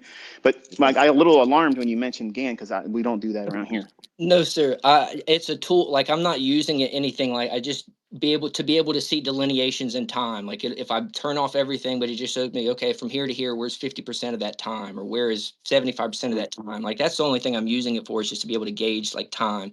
But everything I do is based off of everything you've ever taught. Like that's all I trade through is that market maker model. So it was just a tool, like a fib. It's just a tool that, like you say, and when you're reading gauge, it's not the numbers itself are giving you areas of gauge that you're already looking for things to occur because Right. the market maker models. That's not, so it's just the tool that I was using, but I'm just the truisms that I'm finding across these higher time frames and how you were presenting these time-based models, utilizing, like how I said in the first conversation, how I would really seatbelt myself or strap myself to that first presentation, because I know it's giving me insight into something. And if I can look back and see, well, where was the liquidity? What happened? What are we looking for? Is the weekly expansion, where we at in the week, like what, where are we at in these time cycles, so to speak. But I can anticipate that. And I was just finding a lot of these truisms that are holding across a lot of these different time frames that is very interesting, because I'm seeing that across, like I said, like market maker models, when I'm looking at EKGs, or when I'm looking at, Ice Age So things. focused. I hope you don't mind. I just want to Yeah. interject here. What I heard him say, and I don't know if there's any point or elaboration to this, but are there higher time frame macros that you were referencing? Focus, like you said, a yearly macro. What's that? Well, so like I was saying, if I just carried that again, just technical studies, right? Like I don't know anything, but I'm willing to investigate it all. And so I said, well, if there's something that I'm finding is a truism that's occurring on this 1 hour chart, and if I just as a tool take something that can allow me to be able to gauge that. So I was like, well, what tool could I use? And I found that if I took the GAN box and I just used that time aspect, I could say, okay, well, what is that gauged over? And it's about 83%. So I said, well, if I take that over to a month and I apply that on the month from the start to the end, it should show me by, a truism, so to speak, like that's the macro of the month. Right. And so the same thing, if I took it for the year and I grabbed it and carried across the year, what would show up there, right? And that was the macro for the year. That was like, so that was this year, what we just came into. Is Um, that a thing? Is that a thing, Michael? I I've didn't know never heard that. of that. I'm just Yeah, curious. I'm not someone that does that. I don't have any affiliation with any of that stuff that he's talking about. I understand that there's this pursuit to try to find things and call them macros. And the only macro exists is the 50-10. And if there's any other things that you're finding in price action that seem to repeat, uh, I'm not ever going to subscribe to that. I'm not going to say, yeah, but I'm not going to validate it. I'm not going to try to talk down against it. I understand what you're doing as independent thinkers. You're trying to formulate new ideas, and it sounds cool to call it the macro, and it kind of confuses the community. I get a lot of emails from people that they'll ask, is there a macro at this many minutes after the hour, or this many minutes, before the hour, and what about this and what about that? And I just want to have this opportunity to be upfront and cordial enough still to say that there is no other macro except for the first 10 minutes to the top of the hour and the 10 minutes past the top of the hour. If you're seeing any kind of price runs that are, I guess, in any way or scope in your own repertoire and your own tools, that's something other than a macro. You're welcome to call it whatever you want to call it, but when you're amongst all of us as the same community, kind of like a hive mentality, we're trying to have the same language. And it's like someone coming in and saying, we all learned how to speak English. And an influx of new ideas come by way of now French. Okay. And we're all trying to interpret, what is being conveyed here? What are we getting at? And I'm trying to be the good person and not try to be mean about it, but there is no other macro. That's it. It's 50-10. That's it. So if you're seeing impulses in price action that you can time or learn to anticipate, just try to avoid calling it the macro, because you'll avoid a lot of confusion. There's a growing tension in the community where they want me to be like a like a gladiator and start smashing everything like I do with other people's interpretations of price action. And I'm trying to be mindful that I don't want to kill the spirit of curiosity. I don't want to kill the desire to look deeper. And I certainly don't want you to be limited just to what I teach. Broaden your understandings, and by learning everybody else's stuff, being familiar with it, you'll be better at what you're using learning from me. You'll see their weaknesses. You'll see that. But there's this pursuit of finding something and being the author of something. Or I created this and I created that. I was reading on Twitter, there's a guy saying that, you didn't invent the inversion fair value gap. I invented the inversion fair value gap. Now here I am and sitting on the outside as the author of it. And I'm thinking to myself, now younger me would take this opportunity to come out here and act like an asshole, but I'm just going to leave it alone. This is just for the sake of the community. I don't want to have all this infighting. But the point is, if you're discovering something that you're seeing a measurable response in price that you can learn to anticipate and you're seeing fruits of that, I think you're probably onto something. I don't understand exactly what it is you're seeing personally. I don't know what that is, but I would never want to squash your interest or try to dissuade you from looking at something that might be valid. There may be something there that I'm not aware of. Does that make sense? That you understand? Like I'm trying to be balanced about preserving your inquisitiveness about pursuing your own discoveries. But I'm just asking the community, when they have these little quirky things that they find, try not to use the same labels I've given my stuff, because it causes a great deal of, if I pan through my comment section, there's all of these individuals that will say, I was watching so-and-so this, and I was listening to so-and-so that, and I read this from so-and-so, and I was on Reddit, and they said this and that and other thing. And there's this, for the last year, there's just been growing conversation about macros. Is this a macro? Is that a macro? There is only one. It's simply the 50 to 10, okay? Now, in that last hour of trading, the final hour, you have 4 of them in there. There's 4. Apart from them, that's it. There's no scripts. There's no algorithmic runs in price action. It's just go, go, go, baby. And if you know where you're at in terms of the market maker models, you can anticipate them. What you're describing on these higher time frame charts, I can't answer for personally. So if you're asking if there's any validation that can come from me from that, first of all, don't ask for validation from me. If you get data that supports your findings, it doesn't matter. It doesn't matter what I say. If you can systematically and statistically prove that there's an edge that's forming around the things you're finding, don't ask for other people. Don't ask the input for other people, least of which mine, because I'm going to be biased. I'm going to say, if it's not my stuff, I'm not interested. And I don't mean to be rude when I say that, but I'm not trying to say to you, don't waste your time, because I don't know what you're doing and you may be onto something. Is that fair?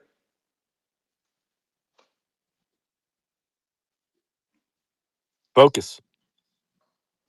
Yeah, sorry, my phone.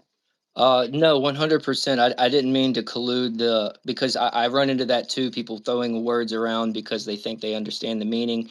Like the macro is only that time, 100%. I just was finding that truism and finding it across other arenas, time frame fractals.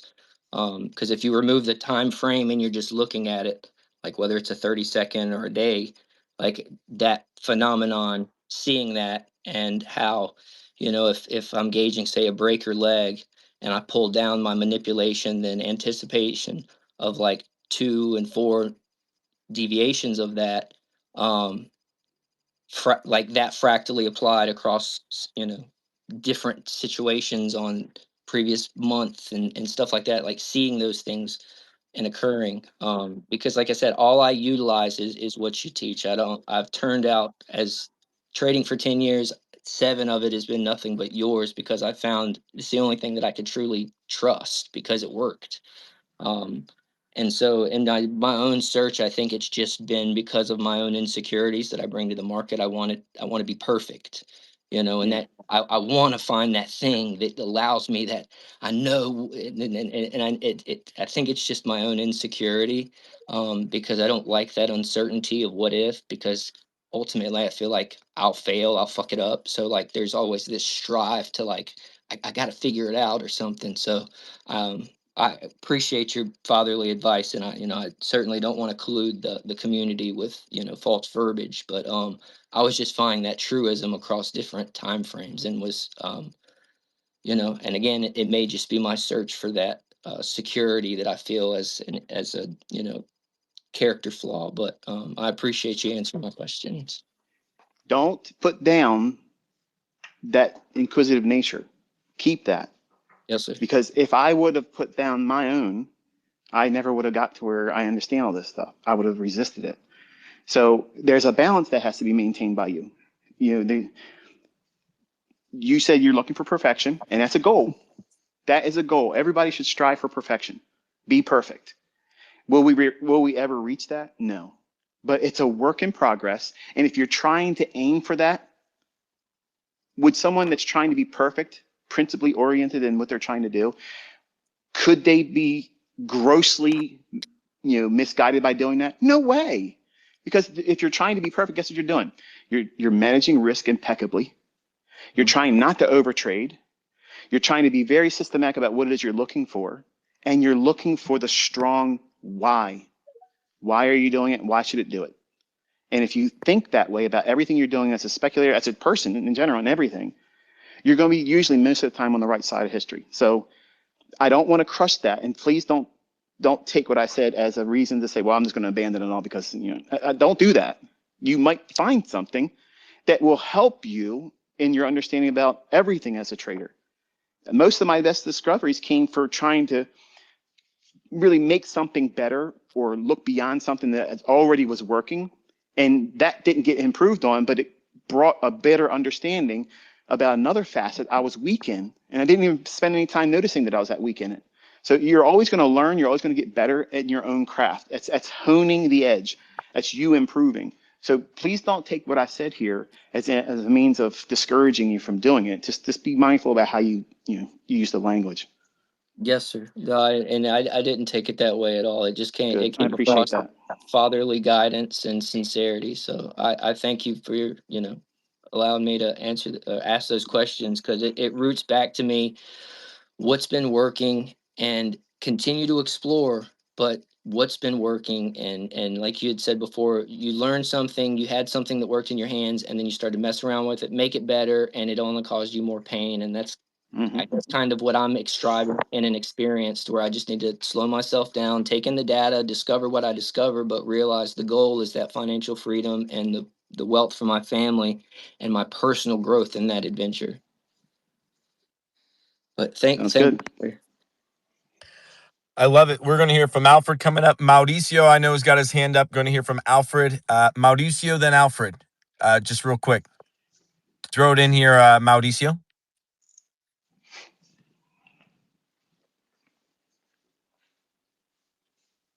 You there, buddy? Mauricio? We can't hear you, bro. We'll come back to Mauricio. Oh, he dropped off. He knows he's going to come back on. That's okay. We'll pop over to Alfred real quick. Yo, Kitt. Long time. What's going on, buddy? Right? I missed you so much, man. Let me just get straight into it, man. I don't have any questions for ICT. I just wanted to touch on one thing that he said that really resonated with me as a developing executor. And he's like, you know, he's working on building an account and his goal is to like make 10 grand. And he's like $200 away and it's a Friday. And he knows he can do this again next week. He knows he can make money, but there's this impulsive urge that you just got to do it today. And that's a very real struggle. You know, even though mine was not the same amount, it was a similar feeling where you're so close to getting a withdrawal and you end up doing more than you should, and then you end up losing everything.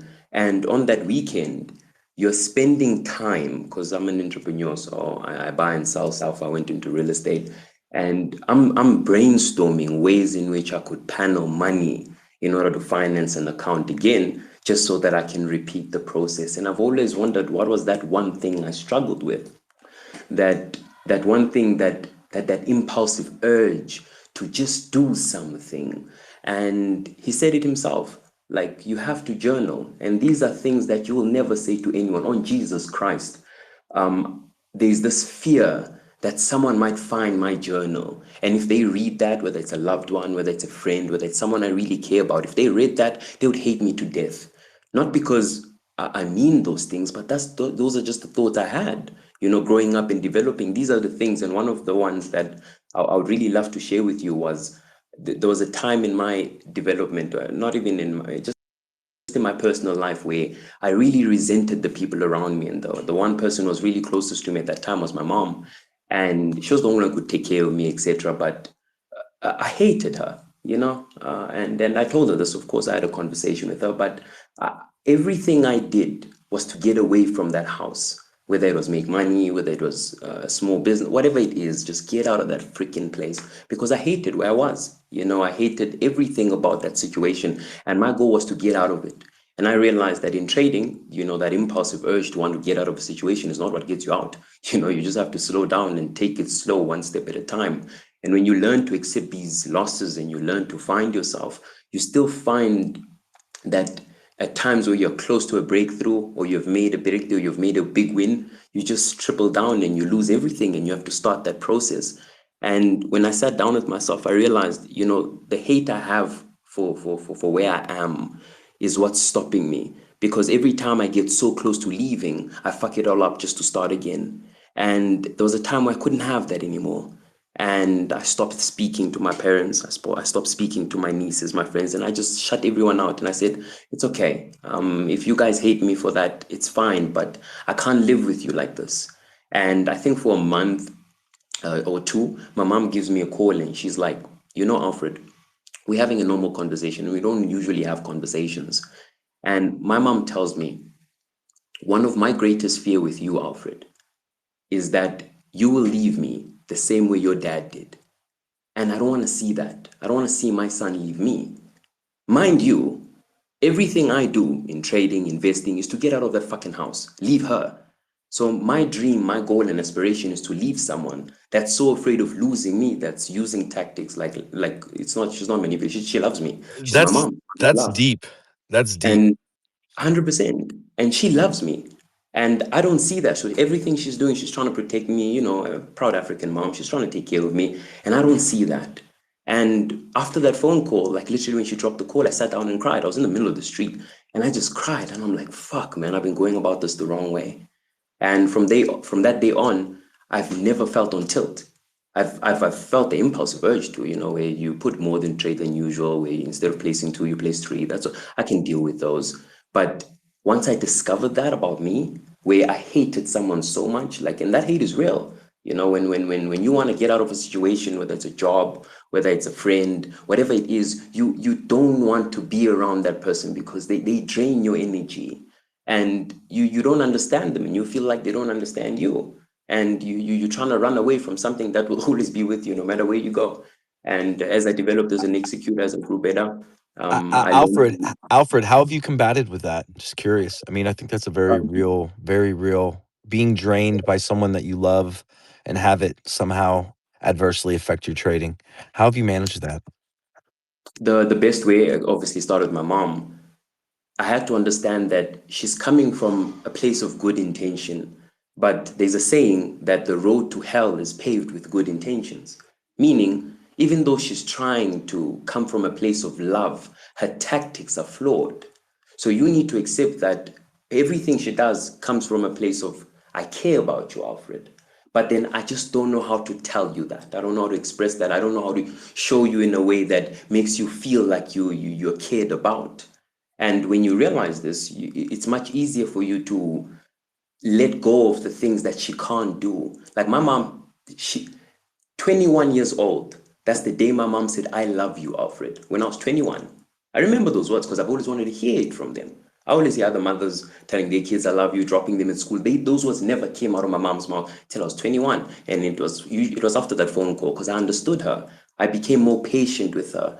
I started to initiate more. What are the things that maybe she wanted from me as a son that, let's say, a text message in the morning. Good morning, mom. I missed you.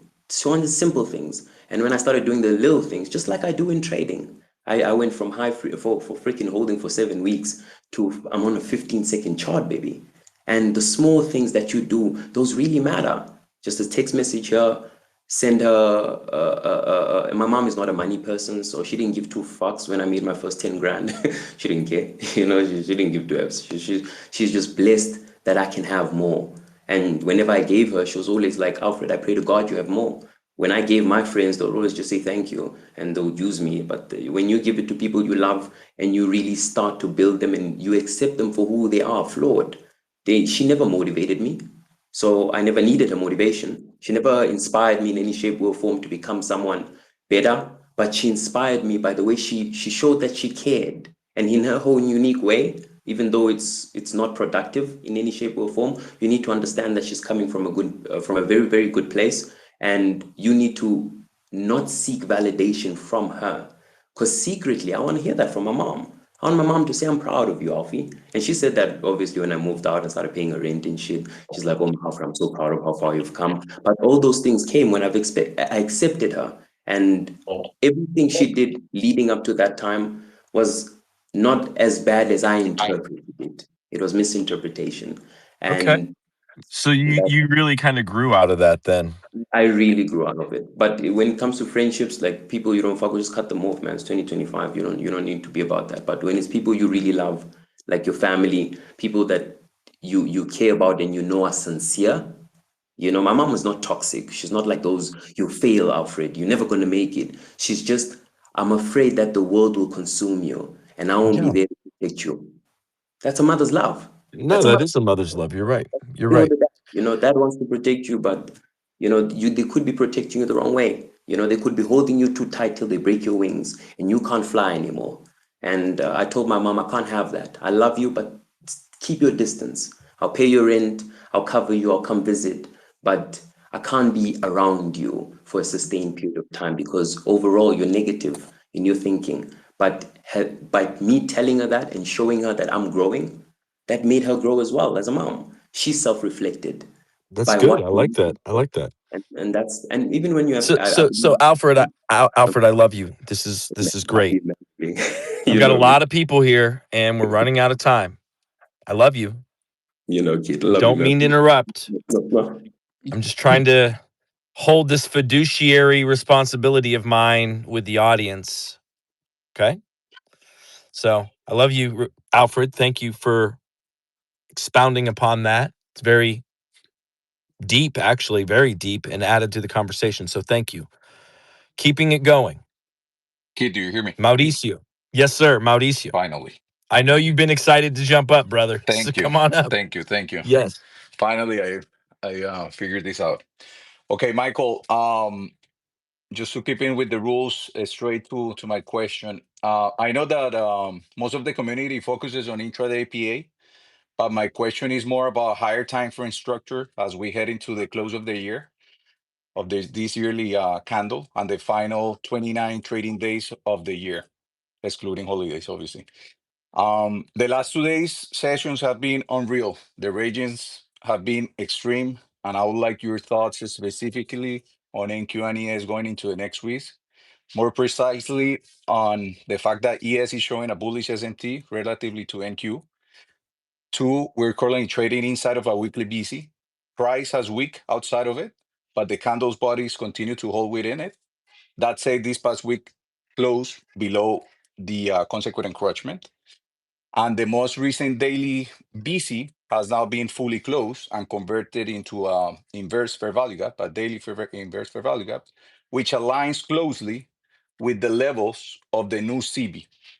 Given all of this, and strictly from a swing trade perspective, how will you be looking to position into year end? Thank you. First, my trading is complete. I'm not doing anything else. I'm getting ready to go into holiday mode. The expectation I would have going into the rest of the year is anything can happen. Anything can happen going into the end of the year because we have the U.S. potentially making a military move in Venezuela. We have uh, the ongoing stuff in Ukraine, whether we're going to send troops over there or not, whether we're going to do this. There's so many things going on that already pop off. The whole thing with the Epstein list is building up. And some of you probably be like, oh, what's this got to do with anything? It has everything to do with everything. And I'm of the opinion, I'm just going to say this and I'm going to go back to listening. The idea is the people want to know who's on that list. They want to know if our president had any role in that. First, he says, we got to find out what's going on, what's not going on. Now we're going to point fingers at Bill Clinton. And now we're going to point fingers at this one over here. Well, I thought there was a nothing burger. The fact that the half of the government is pushing, and if you did a poll, honestly, on the United States citizens, I mean, think about it. Don't you want to know? Don't you personally want to know who was doing those types of things? So that way we could identify them and shun them and maybe even go so far as to prosecute them. I would. It's just human nature. I mean, if those things really did take place and Prince Andrew paid out $3 million for something that never took place, we have a problem. There's a conflict there. So I'm personally expecting some huge black swan event, something enormous that's going to come out of the left field, and that's going to have an impact on the market.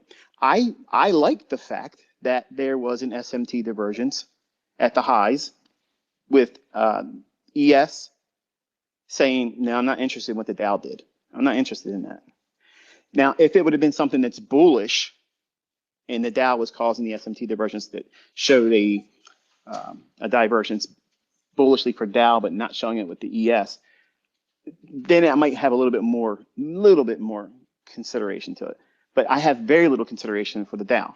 So as it relates to NASDAQ, I'm of the opinion, unless a swan event, that means something unexpected, some kind of a geopolitical upheaval, some kind of a disruption, some kind of attack, some engagement of war, some kind of really big, just wow, it really is going to suck the news feeds right into that, and that's everybody's focus for right now.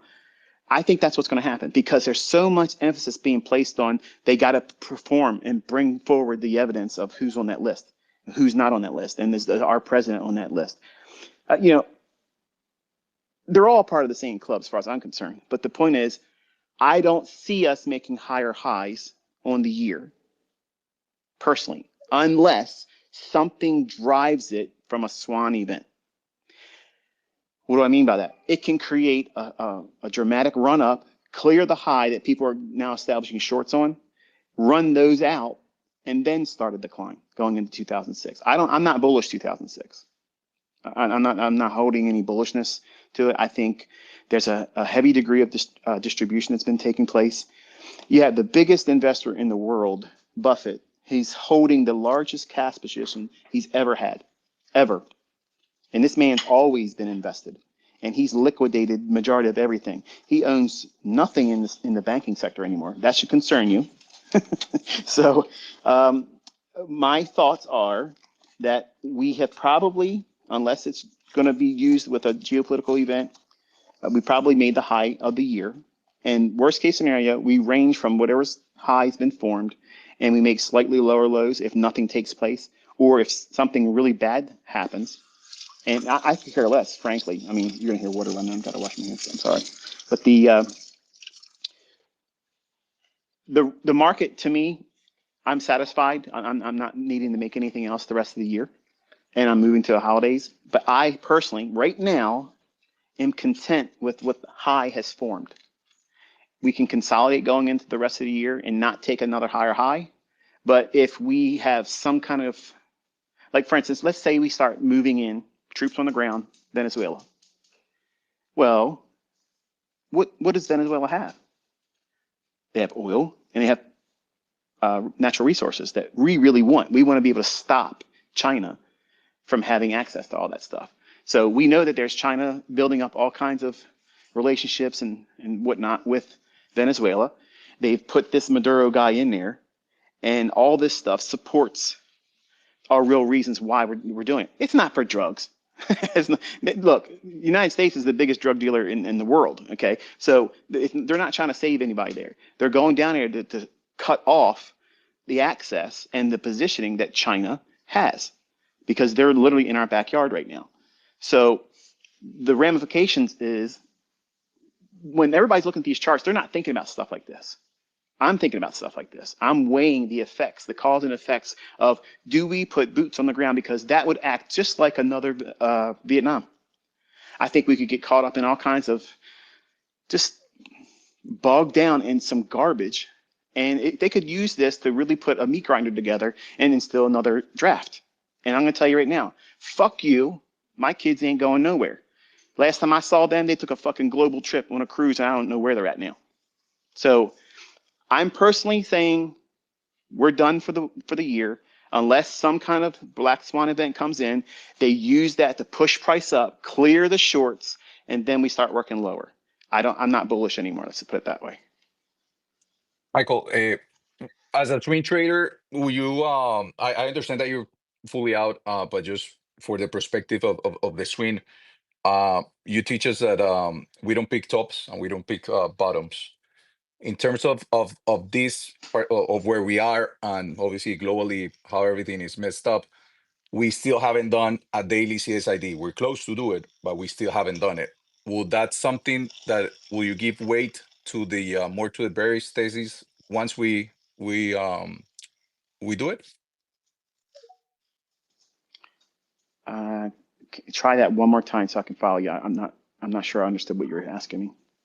My question is on the I believe that we don't have a daily CSID yet. Okay, changing the state of delivery. Correct. Okay. Is that something that you will give more weight towards the bearish bias, just in terms of forgetting about what's going on globally and what is happening, just looking at the charts and ICT concepts related?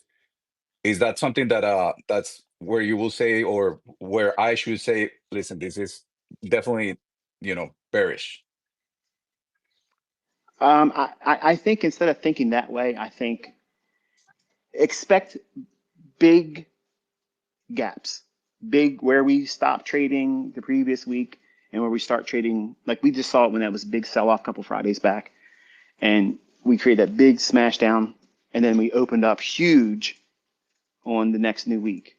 That gap, that enormous gap, I think we could potentially see things like that on the regular going into the rest of the year because of all the uncertainty. I'm personally, this is the blanket statement that I can say, and this is my sentiment. If I was on TV and they were asking me, what is your perspective right now?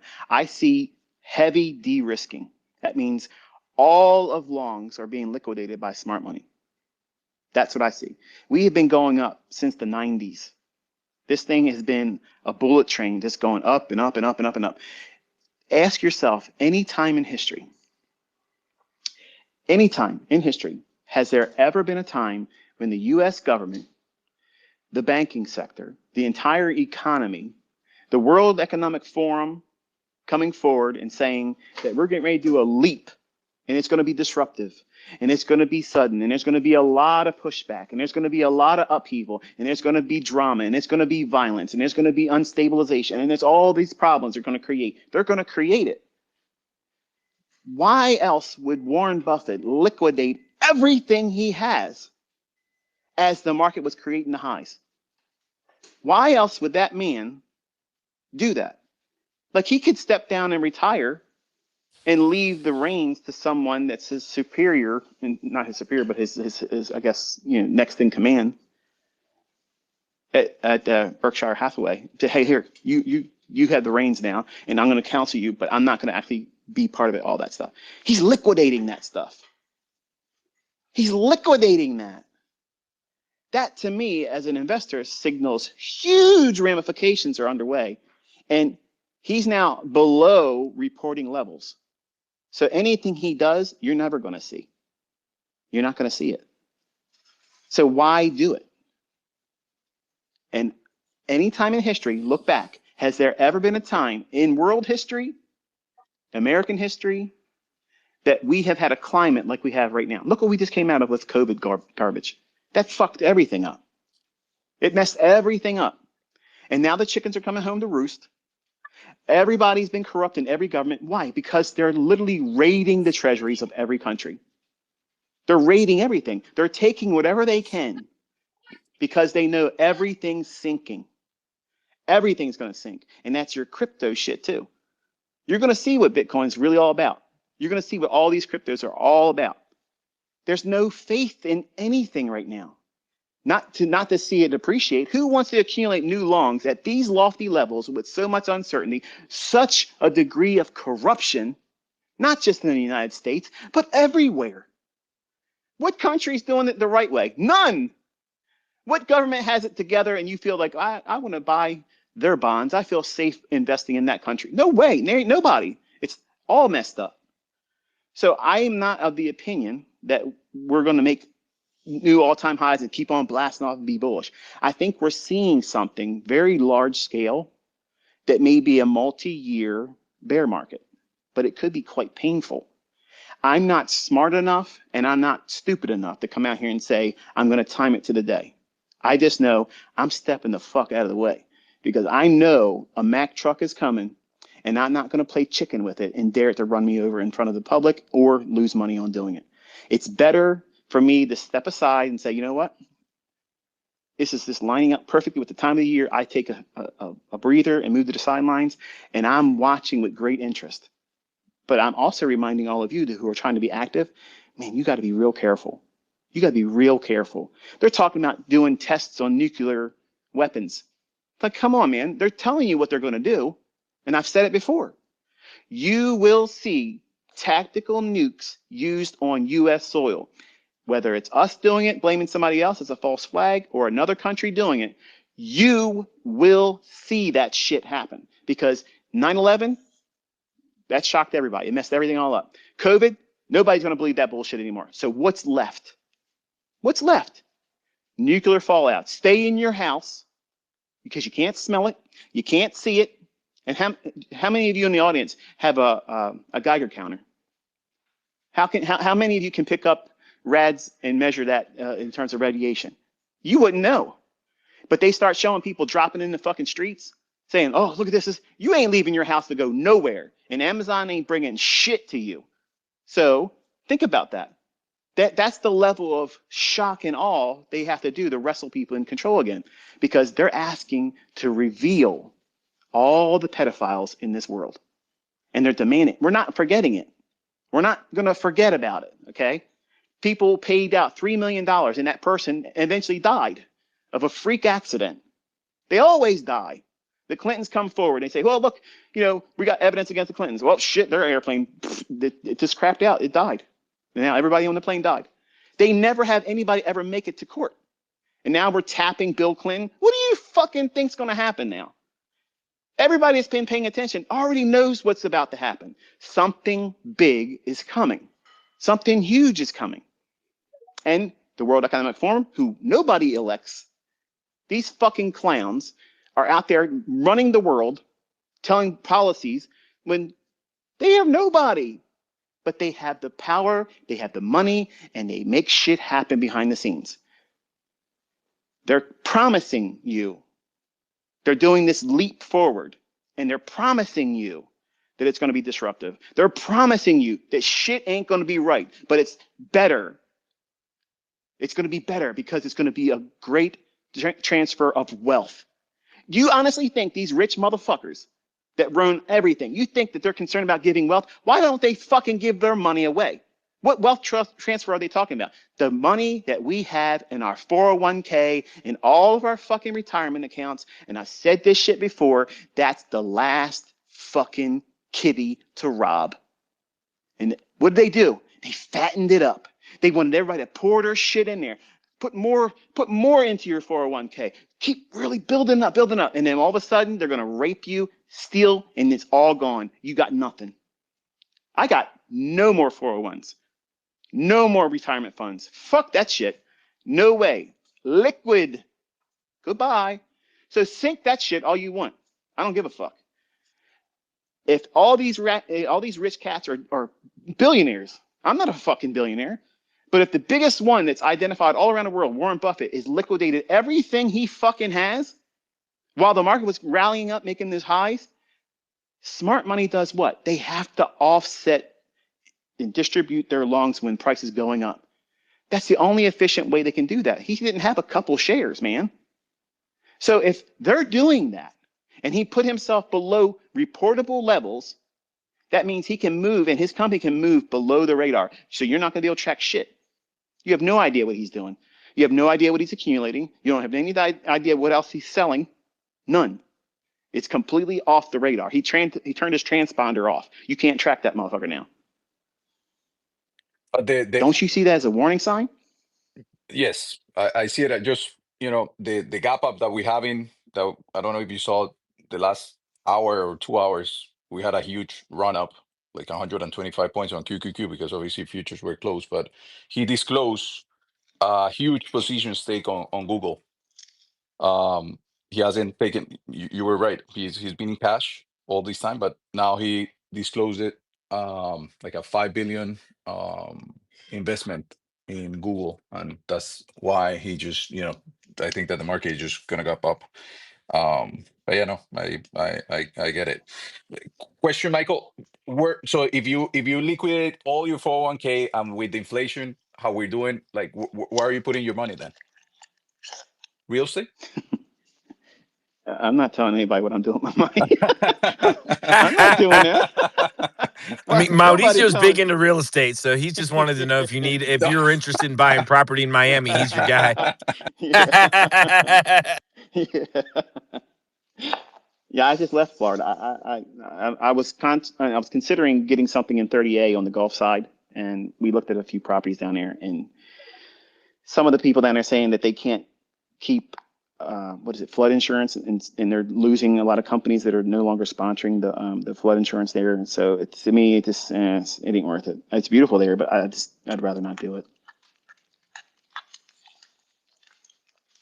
Thank you, Michael. fascinating, fascinating conversation. We've been here. It's 1:47.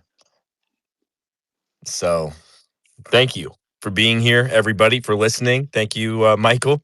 It's been Hmm. a phenomenal conversation. If we could have a couple Eh, people come up and not need to have me say anything, I'm going to try to eat a bit of soup Yeah, here, and yeah, I no don't want to doubt. compete with that.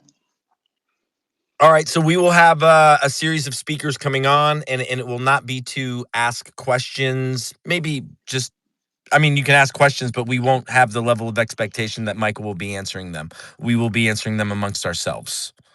If you have a question or if you just want to come up and say anything. So that sounds great, Michael. We've got Hunting the Wick patiently waiting with his hand up. Hunting the Wick, thank you so much for waiting. You're up next, buddy.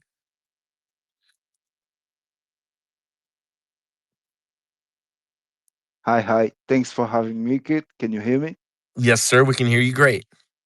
Hi. Well, that's a shame. I wanted to ask Michael a couple of things, but that's all right. Well, feel free to ask within the community, and then we can talk amongst ourselves, and we can let the man eat his soup. And if he wanted to chime in, he can. Otherwise, we'll just have our convo. No biggie. Oh, okay, sure. So, well, basically, something most relevant like to what happened this week and the last stream that Eve made. Um, why highlighting like this weekly volume imbalance where like it's part of a bigger PDR race because there is a weekly imbalance, but there is also a FVG within it. And also there is something that is mentioned during the last like live of yesterday and during the space with the time expectancy of getting successful, profitable in the study. And yeah, well, me, I've been studying for 2 years now, very intensively. I think, yeah, in December 2025, gonna be close like to 7,000 hours. And I was hoping like to get to where I want before that, but I'm enjoying the journey and learning more and more about the PDRAs and understanding more about price. And other thing is like, yeah, I was wondering like if Michael was thinking about like uh, can I say that, addressing more like time, because he was saying like, yeah, it's more about anticipating things, but the best way to anticipate is understanding the time element of price once you understand all the PDRAs or market maker model, the buy or sell I mean, one. we've been provided So time yeah. already, though, haven't we? I mean, Yes, more or less. We know the time. We know the kill zone, I but need more. I don't know. It's like I Sounds mean, like you have an insatiable desire for information. Are you able to apply it? I mean, no information, but I suppose like progress in understanding of the science that Michael is sharing with us. And at the level of Michael, I mean, he might not want to share it, which I totally understand because he already shared enough. But it's like it's almost what time price will do what time such and such PDRA will show up. So uh, I wonder, not trying to asking too much as well, but if he's thinking about expanding on time, because I'm at the stage where I understand enough PDRAs and enough concept where now is the time element Well, where I here's the fail. thing. Here's the thing. If you're asking about time, you haven't journaled. You just literally told the entire community, and No, I don't mind my didn't. French. I'm calling you out, son. That's that's not I'm what I calling you said. out, son. No, You that's your don't journal. assumption. You don't journal. But You you just just assume put I do yourself have a on journal. blast I by do have a saying you don't journal. journal. You don't document the times that these arrays are occurring. Because if you did, then you would see the time. I You don't do need the see them. time. You don't need someone to give you the time, my friend. It's on the chart. I All think you you did is miss. just tell us, all of us, that you don't journal. No, that's your assumption. But do you mind me speaking? It is my assumption, correct? It's my prerogative Or to have that assumption. I mean, not your assumption, no, but your understanding of what I say, which I mean is totally fine. But I'm telling you that You're it's wrong asking for because someone else I'm to validate journaling. what's on the chart when and something is static. Here's the thing, it'd be one thing if you were talking about something dynamic. Time is static, my friend. So when you want to know when a PD array occurs, it's right there on the chart. It tells you what time. You need to stitch together where and how these arrays and time correlate and how they sync together. That is your own study, my friend, within the information that's all the framework, the schematic that's already been provided. Yeah, I rather understand it, but rather than you If I telling me may, I'm the can you hear me? Yes, journaling, sir. Yes, sir. because I Pretty do please, Michael. journal. Pretty please. Okay, I heard what you were asking for, and I thank you for the opportunity to hurry up and scarf down this soup. But in deference to time, have you looked at the post I made on X, or I think it was a few posts with Bitcoin? Did you take a look at the chart and the annotations I put up? Yes, I did see it. I see it Okay. Did you actually. see the one chart where I actually had these little tiny little lines underneath it, and I was highlighting that's the 50 to 10 macro time, and it was creating the very lows of the Bitcoin run up during the market maker buy side of the curve? Yes, I did see that. Okay. So what more do you want beyond that when you apply the things I'm teaching you from a profile stance, from a narrative stance, reading market structure, all of the things that I've shared thus far, if I stopped talking about time, you have more than enough. You, I think that there's a pursuit in the teaching part of the internet that's teaching, trading my stuff, other people's stuff. There's this Pandora box that's been opened up about time, and everybody wants to find the right time. The right time is really going to be determined by what you're seeing in price action at the time of you in front of the analysis, doing the trade, whether you're not going to take a trade or not. And the sessions, the kill zones, the macro times, all those bleed together to give you all the reference points that you need in specifics about time. I don't have anything else I'm going to provide publicly on the basis of time than what I've already given. And the only thing I'm going to do in written format is this is what I'm looking at this time and why I look at it for this purpose and this purpose only. And this is what I look at for this, and now I look at it for this purpose and this purpose only. So that way it's a structured view of it, why I use it, when I look for it, and what is it supposed to give me in terms of insight? How's it useful? But it's already the same things I've already taught. Okay, it's the times, and I'm giving you examples. So if you are going to buy a book that I wrote, okay, don't do it. I'm not telling you to do it, but you're going to discover everything that's in those books I've already taught you. It's been given to you for free. It's in lectures, it's in videos, it's in spaces that, like Kitt has hosted stuff. I'm answering questions like this. I've already disseminated the information. It's there. I think what's happening is there's this pursuit of individuals that are trying to find something they can teach on and or supply to a like a subcategory of the community rather, maybe behind a paywall or something, and they want to have a new gimmick, a new little hook or something. And or maybe I'm not saying that you're doing that. Maybe you are seeing that being done, maybe in your neck of the woods, and you're thinking, well, I'm just going to ask Michael and to circumvent the whole need to join this service because maybe they're touting they have something that's previously unrevealed or it's part of some horse shit that they said that I'm keeping away from the public, but I taught in private mentorship. Everything's on the YouTube channel. Everything that is relates to time, I've talked about. There's no more further revelation I'm going to provide around it. The only thing is what times I'm looking for them to be influential, and those times have already been revealed to you.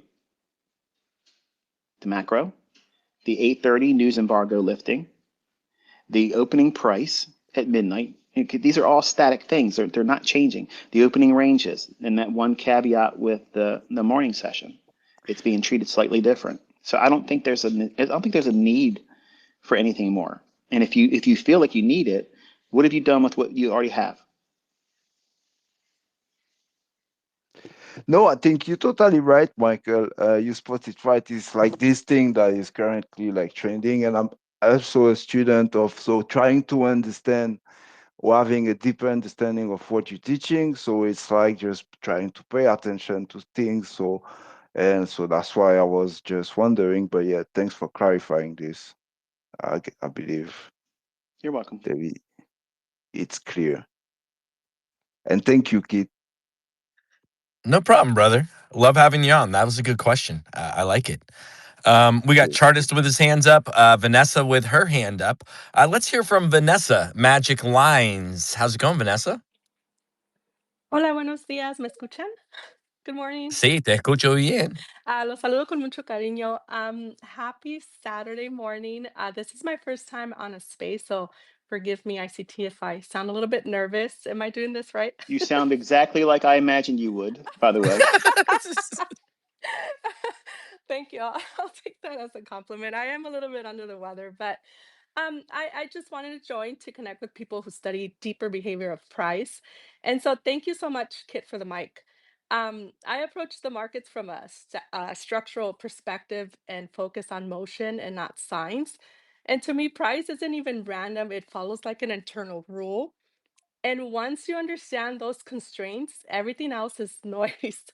Um, Sorry, I'm also cooking chorizo con huevos on the background.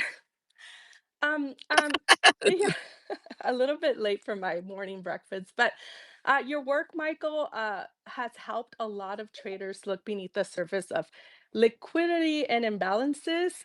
And doing my own research, I found that there's a deeper architecture influencing how price expands, contracts, and transitions between states. So for me, the market isn't unpredictable, it's obedient. And I think I've heard you say that a few times before, but correct me if I'm wrong. But once you see the structure behind the movement, the chart stops surprising you. And Michael, I just wanted to say like my respects to you and your work because it has opened a lot of doors for a lot of traders to even consider looking even deeper in the charts. So you make people pay attention to the layers beneath price. And that contribution is undeniable. And I just wanted to show my appreciation to you, to your work, to your discoveries, to your hard work, or through all these years. And I don't want to take anybody's time or space here. This is my first time ever on a X space, and I do feel a little bit nervous, but I just wanted to That's show some okay. appreciation. We appreciate you. There's a rule called Fight Club, and you just broke a rule in Fight Club, but we love you Okay. anyway. Okay. Thank you so much. Have a wonderful Saturday, everyone. Ciao. Yeah, no, it's great. Thank you. Thank you for breaking our very affectionate rule for Fight Club. You did it very well, by the way. So I think it's okay. I think it's okay. So we got Pippi here. I mean, Pippi's gonna be full of gems. We got Chartist with his hands up. Market Oracle still has his hand up. We have a lot of folks here requesting to speak. I'm gonna bring you up. Pretty please ask a ask a good question. Can I just leave it at that? Like, appreciate the time you have with Michael. Pretty please. We got till 2:30, so that's 30 minutes that I'm going to escape. That doesn't mean Nice. Nice. And what Is we'd that a like to cue do for me? every no, it's not your turn. Chartist, you're up next. Chartist. All right, yeah, is my mic working correctly? Yes, sir. We can hear you great. All right, thank you everyone for this insightful space. I'm going straight to the question. My question is about EBITDA data ranges. So, given the effectiveness of EBITDA data ranges on the daily and weekly charts, can this same concept be applied fractally to lower time frames, such as the hourly or 4 hour or specific trading sessions?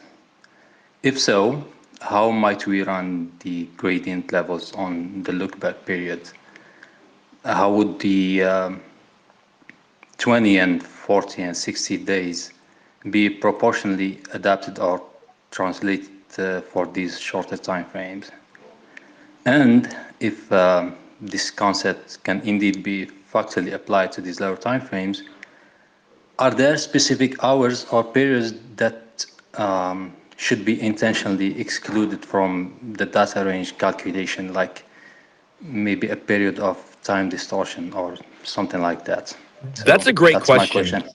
It's a great question, Chartist. okay. Short and simple answer is that the 20, 40, 60-day look back is specific to daily ranges, and it is not fractal in the sense that you can apply some kind of a look back on the lower intraday charts.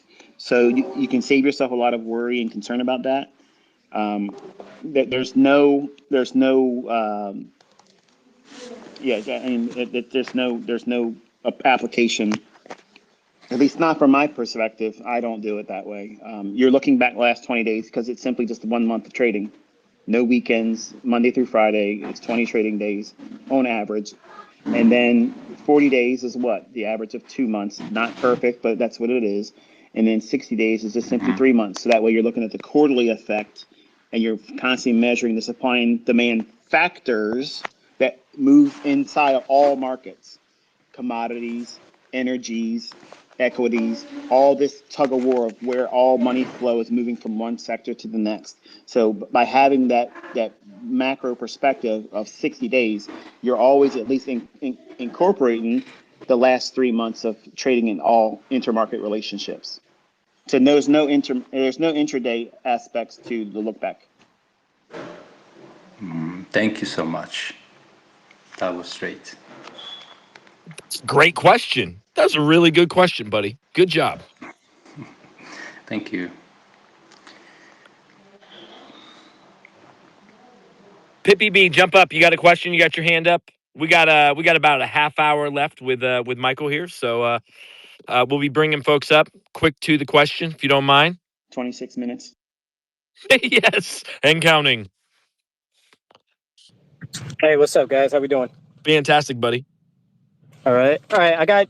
I got two questions. They're very quick, though. Very quick. One question is in regards to macros, right? Are there any specific macro times for the Asian session? That's the first Ooh, question. that's a And good one. That's a good one. and the, and the reason why I asked that is because, the Asian session has been more active of late, right? And a lot of people are gravitating towards the Asian session. And for people that work, the Asian session works for them, of course, with the London session as well. But I'm just curious if there's any specific macros in the Asian session. So that's the first question. And the second question is, what are your views on RTY? The Russell. I never really ever heard you speak about the Russell.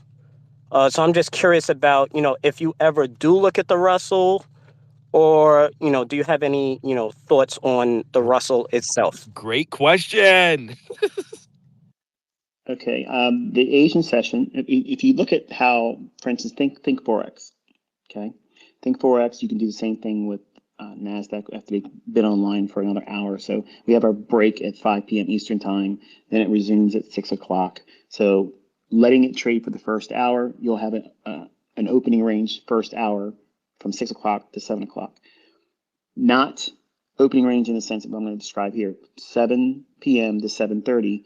That's your opening range for Asian session that can be employed for all Forex, commodities, stocks, whatever it is that's traded around that time, 7 o'clock to 7:30. So first presentation, whether it be an order block or fair value gap, breaker, whatever first presented PD array that you use, it can be applied throughout the entirety of the London session, going into New York and whatnot.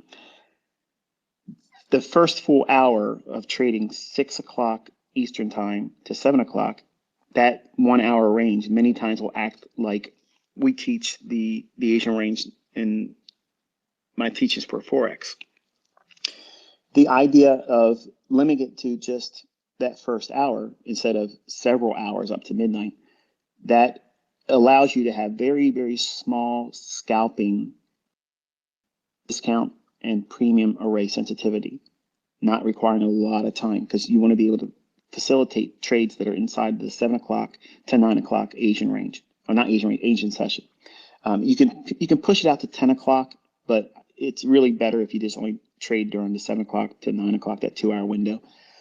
So if you're going to watch that first 6 o'clock to 7 o'clock time, watch what your pairs are doing, watch what the indices open up with and what they do, and if they start building some kind of structure that supports higher prices or lower prices, that high and low that forms between 6 p.m. and 7 o'clock at the restart on indices, and the high and low that forms in your Forex pairs, that's many times used between 7 o'clock and 9 o'clock's trades for Asia. But if you're asking specifically for the opening range for that time, if you want to be like a 9 to 5er that comes home, does his business.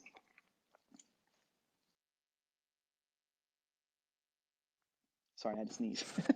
The 7 o'clock to 7:30 will give you your opening range first presentation. So you can use a fair value gap play to catch a swing from 7:30 to 9 o'clock. So you have like an hour and a half, 90-minute window to find the purest run in Asia. You'll find setups every day doing those types of things using the information that's provided there. So I think that's answering both of your. If I didn't answer both of them, what was the other question I didn't answer? Well, you definitely answered that question. Thank you for Russell. that. Yeah. The other thing was Yes, the Russell. Yes. Russell. I don't do anything with the Russell. I've not had any real interest in it. My students asked me when I was doing private mentorship, do I consider anything in it? I don't have any affinity for it. I'm not saying it's a bad market to trade. I just not interested. The 3 averages are enough. The Dow just for barometer's sake, and the Nasdaq is the tradable execution market vehicle, and the S&P is the better, weightier average that kind of confirms or negates the ideas I suspect in the Nasdaq. All right. Thank you. I appreciate that. Thank you so much. Keeping it going, Gatey Trades. You're up, buddy. What's up, guys? Can you guys hear me? We can. What's up, Michael? Thank you for everything. I don't want to waste anyone's time. My first question is, how much weight do you put on the dollar's intraday price action, say on like a 1 or 5 minute time frame when you're watching the morning session? If there's a lack of correlation, meaning if it's meant to be risk off, but maybe both the dollar and the Nasdaq are moving lower, um, how much of a red flag is that? That's my first question. I like to keep the dollar index around a 5 minute simply because it's a very thin market and it can be exaggerated. A lot of the 1 minute inefficiencies or volume imbalance, you'll see a lot of volume imbalances on a 1 minute chart in dollar. It's too much. Yeah. So I kind of like smooth that out by going up to a 5 minute.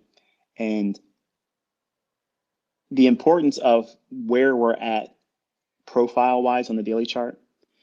Where are we at? Are we in a range? Are we looking to move higher? Are we part of a larger scale weekly buy program or sell program? And keeping in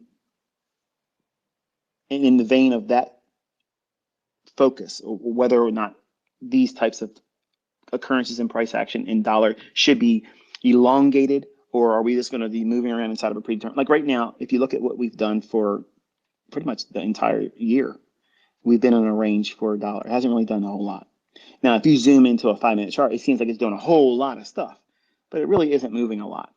But the Forex pairs are allowed to be moving around a lot more in comparison. So that's the first thing you have to at least refer to, because if you're not considering that, you're going to place too much emphasis on the willingness to support or negate the idea of a run in indices or in Forex. So said in a different way and simply, if the dollar index is in a trending model where it's moving and it's going to continuously keep moving, not stay in a big block range like it is on its daily chart. If it's going to stay like that, then I'm going to demand, an hour chart, not a 15-minute chart, not a 5 minute chart. I want to see something really be negated on an intermediate term intraday chart time frame like that, or a 4 hour, but more specifically like an hour. Otherwise, if it's in a trending model where it's allowed to be moving a whole lot more and it's not held in this big range like it's been for months, then I will expect that a 5 minute chart and any SMT divergence there would be indicative of supporting or negating an idea that should be seen as risk on or risk off. That's honestly a perfect answer. Thank you. I have a second question, if you don't mind. It's actually about journaling. So I've been a student of yours for quite a long time now, and I have been journaling for a very long time. But I am very, very OCD when it comes to wanting to encapsulate like everything in my trading day, and I just can't seem to find, like kind of balance or like a homeostasis where I'm able to write down everything that I want to be able to write down for that day. I don't know if you have any tips or advice on journaling and maybe just like the main important things that you want to keep just to make sure, I am keeping track of, the most important things. And I feel like I am for the most part.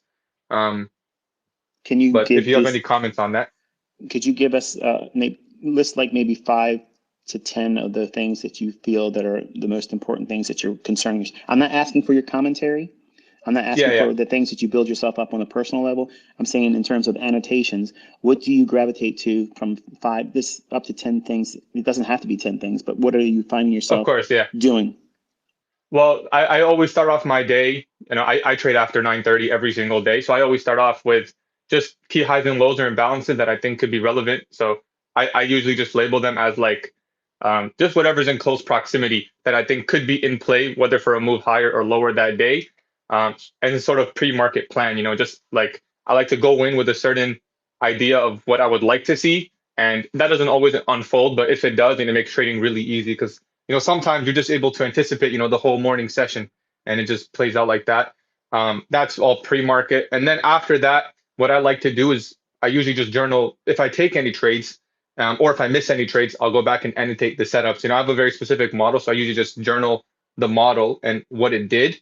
But then I notice like other things, you know, that maybe seems to be missing. Like, I don't know if they're relevant to put in. So usually what I put in my journal is the PD rate that was used for entry, the time that I was used to enter, the move that I was anticipating, and the target I was expecting to be reached. I do use standard deviations in my trading. So I want to see if I was, just aiming for something too high or too low. And then my main journaling is after trading. I usually just mark up the morning session and basically what it did. So to list a couple of things, for example, if we had a time distortion and maybe I was anticipating a move to occur, but then it did not really occur, I would just say, well, maybe the time wasn't right. And although it's not always clear at that time, maybe later in time when I go back, I can maybe identify like why the market was not moving at that time, waiting for some sort of whether it was news or something. um any key PD raise, I like to just focus on the imbalances. So anything that I found was relevant, maybe in discount or premium, obviously depending on what side of the market moved. Um and and also just I guess also the lunch session as well. So same thing for the morning. I postponed that into lunch because I do find a lot of the time the move I'm anticipating to happen, in that silver bullet hour or going into 9:30 does get postponed to like 11:30 or 12:30. Usually when I'm not anticipating a move. So then I have to, annotate the lunch session and say, okay, well, I was right about, the general direction, but the timing was off. I Are don't you know if that recording answers your any of question. the, are you recording anything as it relates to the opening range and the disparity between what price looks like on regular trading hours and electronic trading hours? Yes, I do have the opening range gap. So in terms of levels, I always mark out the opening price at 8:30, 9:30, and midnight. Any close proximity, new day or new week opening gaps, and the opening range gaps. Those are the levels that I use personally every day.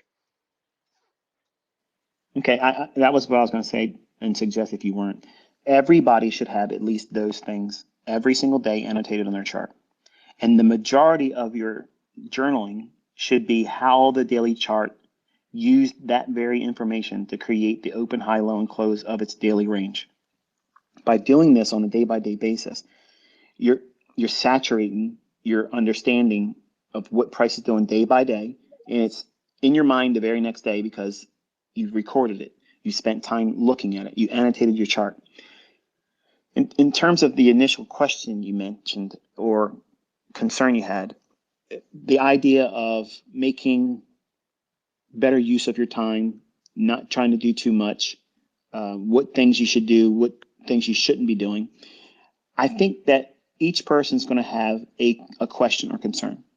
How to determine bias is the number one thing that comes to me. Like how to know if I'm going to be a buyer or seller for the day. And the way you get better at doing that is through annotation and logging how that daily chart formed its low and its high. If you're bullish, you're worrying specifically about annotating where the low forms. When you're bearish, you're worrying specifically about where the high forms. How does it form? What PD arrays is it using? How did it engage the opening range gap? If there was one, if there isn't an opening range gap, what did it run up through or to before making its move? So your annotations should be focused primarily on answering confusion or doubts around something that you don't have a good grasp on. But having the signature concerns, what we talked about was the opening range gap, the key opening prices, the quadrants of the opening range, and then the disparity between regular trading hours, price action, where their highs and lows are, and then the electronic trading hours. Because electronic trading hours, if you haven't paid attention to the lectures and shown what I'm doing in the live streams, if you're not paying attention what regular trading hours highs and lows are, see, when you look at just electronic trading and you wait for the 9:30 opening bell, you're going to see nothing in terms of the disparity between where it closed the previous day and where we're opening at 9:30. It just looks like nothing's changed. And you won't appreciate the previous day's regular trading hours highs and lows where liquidity is resting. The overnight hold idea is that you're going to refer back to those same reference points that's in the regular trading hours chart. So by having where you're at in opening at 9:30 Eastern time, where is the relative equal highs, relative equal lows, and singular high and singular low in close proximity looking to the left at where we open at 9:30 Eastern time. If you don't have the regular trading hours chart opened up, you are missing that piece of that puzzle, because that's what's running many times. And you see these guys getting blown out on their live streams, and they're like, man, I don't know, because they're not looking at even my students. I'm not going to say their names, but many times I'll pop in and I'll say, pull up the regular trading hours chart. I'm trying to coach them to, like, look, you're not seeing everything right now. Go to the regular trading hours chart. So if you're not having at least the regular trading hours chart printed out in your, not printed out, I guess it could be printed out, but getting screenshots with the annotations, and then recording what the opening price was at 9:30 Eastern time. That's when electronic trading hours begin again. You won't begin to see how that first hour of trading in the AM session creates the low on down days, I'm sorry, up days, and the highs form in the down days. So you can make this into rocket science and inundate yourself, and then you'll get burnt out and not want to do it. But these are the things that I think that every student should be doing. And even someone that's consistently profitable should be doing this as a general practice every single day, because this is the meat. Like this is the meat and potatoes of what you're trying to do as a trader. The information that you're looking for, the answers to all the things, the questions, the mysteries you want to have solved, comes from having this information logged, becoming used to it, and then you see the rhyme and reason that it repeats. The same logic is always being utilized with these same reference points. Is this, how are we working towards creating that daily range? And each day is going to form slightly different, but it isn't such a wide disparity between the variations in it.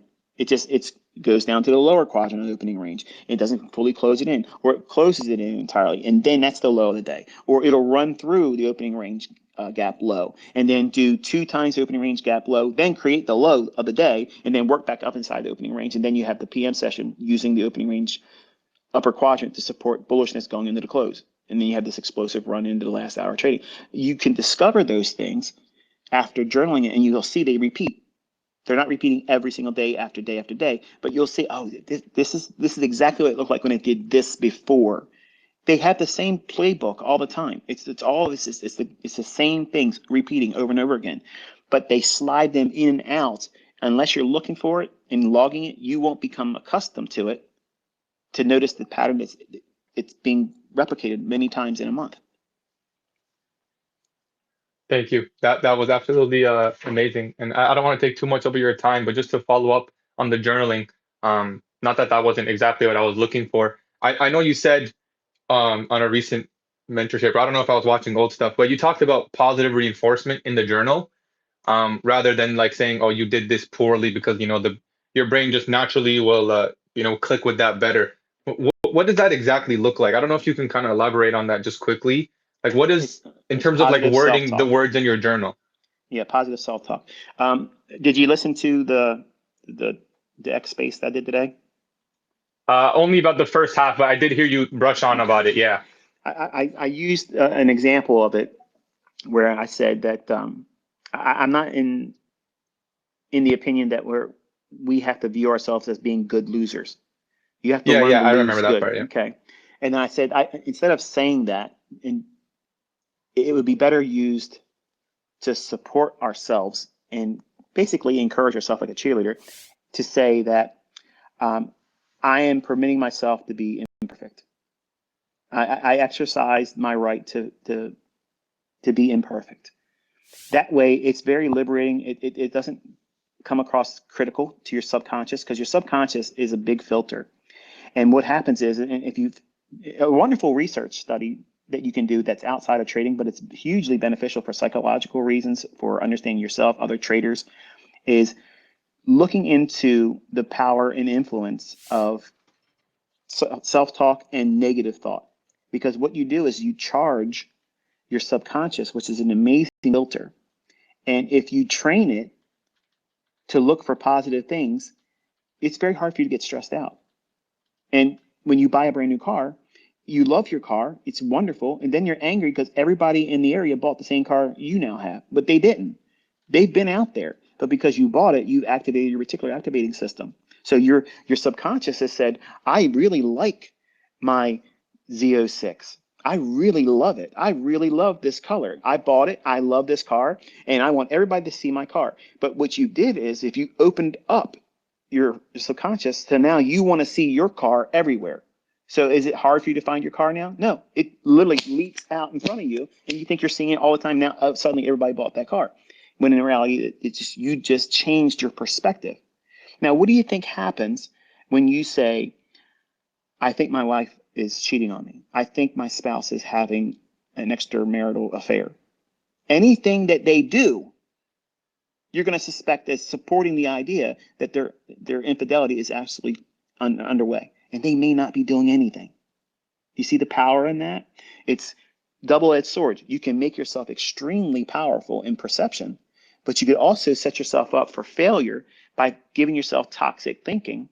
And an example in this in trading would be you're looking at something in price action and maybe you're tape reading and you think that you are looking at a fair value gap that may support price and there's discount sensitivity there and you anticipate it creating another price run higher, but it doesn't. It trades through it.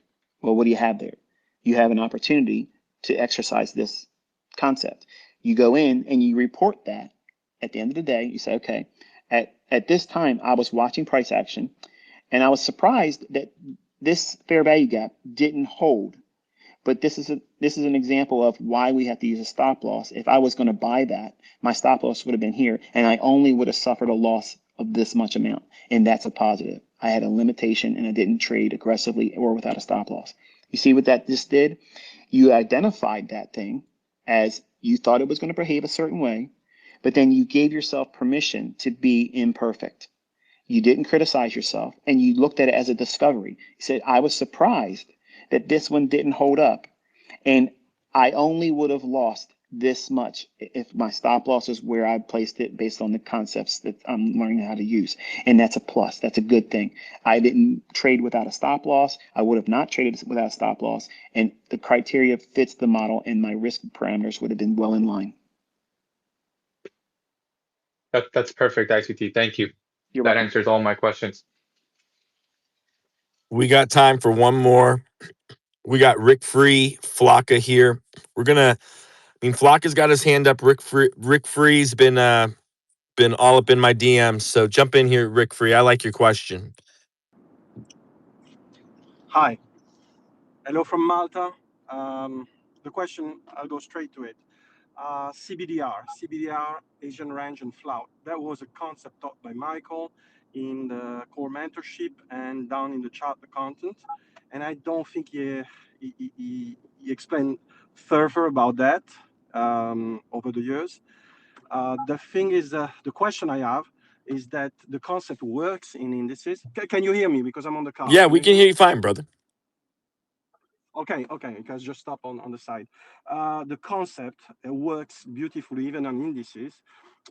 Michael gave some instruction on the ranges, in numerical ranges, to use, either if to use the flout or the Asian range or the CBDR.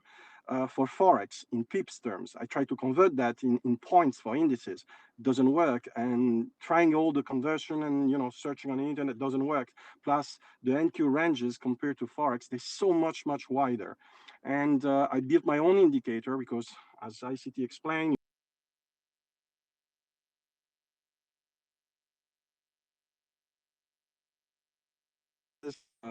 for those 3 different ranges.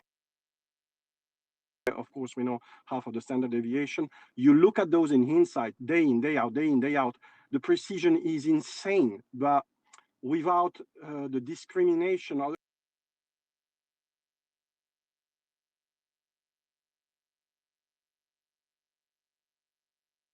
indicator where you can add multiple instances of those indicators on TradingView. So basically, it does the job to manually trace all the standard deviation, all that. I can let's say have the indicator with the CBDR for Tuesday, and then I use the Asian range for